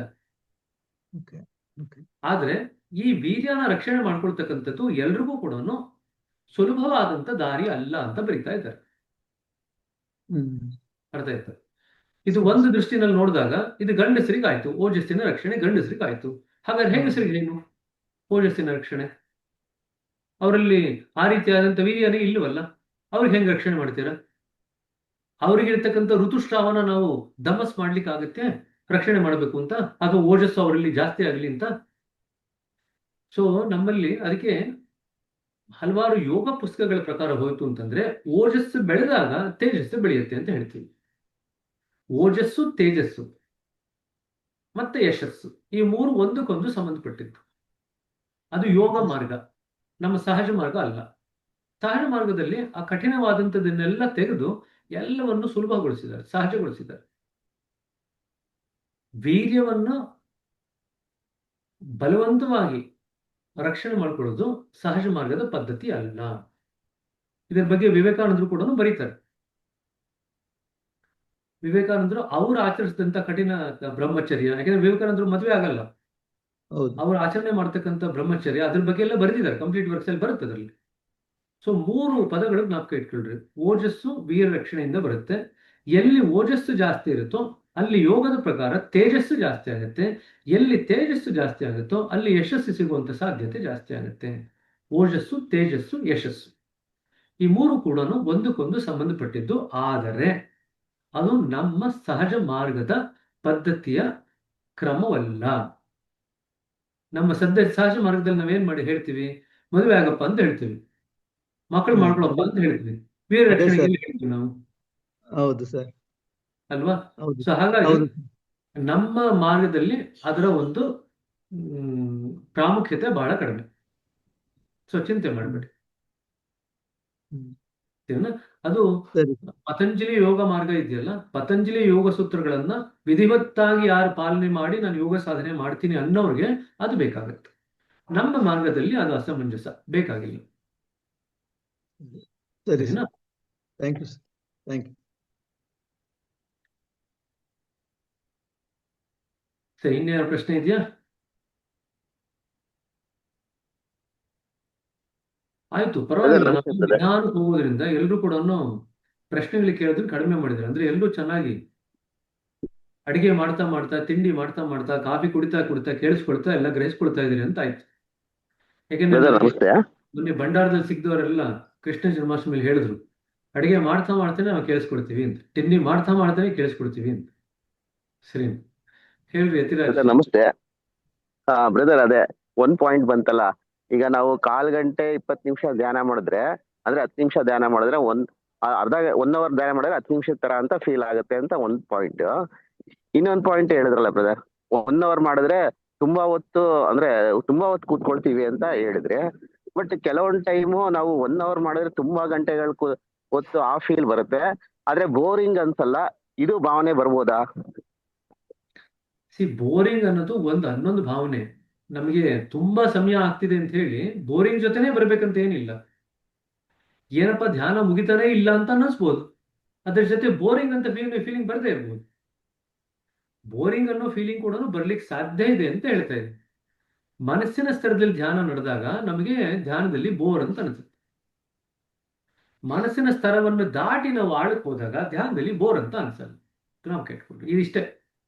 ಮನಸ್ಸಿನ ಸ್ತರದಲ್ಲೇ ನಾವು ಧ್ಯಾನದಲ್ಲಿ ಮಗ್ನವಾಗಿದ್ದು, ಮನಸ್ಸಿನ ಆಳಕ್ಕೆ, ಮನಸ್ಸಿನ ಒಂದು ಸ್ತರವನ್ನು ದಾಟಿ ಆಳಕ್ಕೆ ಹೋಗ್ಲಿಕ್ಕೆ ಸಾಧ್ಯವಾಗಿಲ್ಲ ಅಂತಂದ್ರೆ ನಮಗೆ ಧ್ಯಾನ ಬೋರ್ ಅಂತ ಅನ್ಸುತ್ತೆ. ಮನಸ್ಸಿನ ಸ್ತರವನ್ನು ದಾಟಿ ನಾವು ಒಳಗಡೆ ಹೋಗ್ಲಿಕ್ಕೆ ಸಾಧ್ಯ ಆಯ್ತು ಅಂತಂದ್ರೆ ಧ್ಯಾನದಲ್ಲಿ ಬೋರಿಂಗ್ ಫೀಲಿಂಗ್ ಬರಲ್ಲ. ಎರಡನೇದೇನಾಗುತ್ತೆ, ಧ್ಯಾನ ಆಯ್ತು ಅಂತ ಅನ್ಸುತ್ತೆ, ಆದ್ರೆ ಸಮಯ ನೋಡ್ರಿ, 3 ಆಕಾಶ ಉಂಟು: ಭೂತಾಕಾಶ, ಚಿತ್ತಾಕಾಶ, ಚಿದಾಕಾಶ.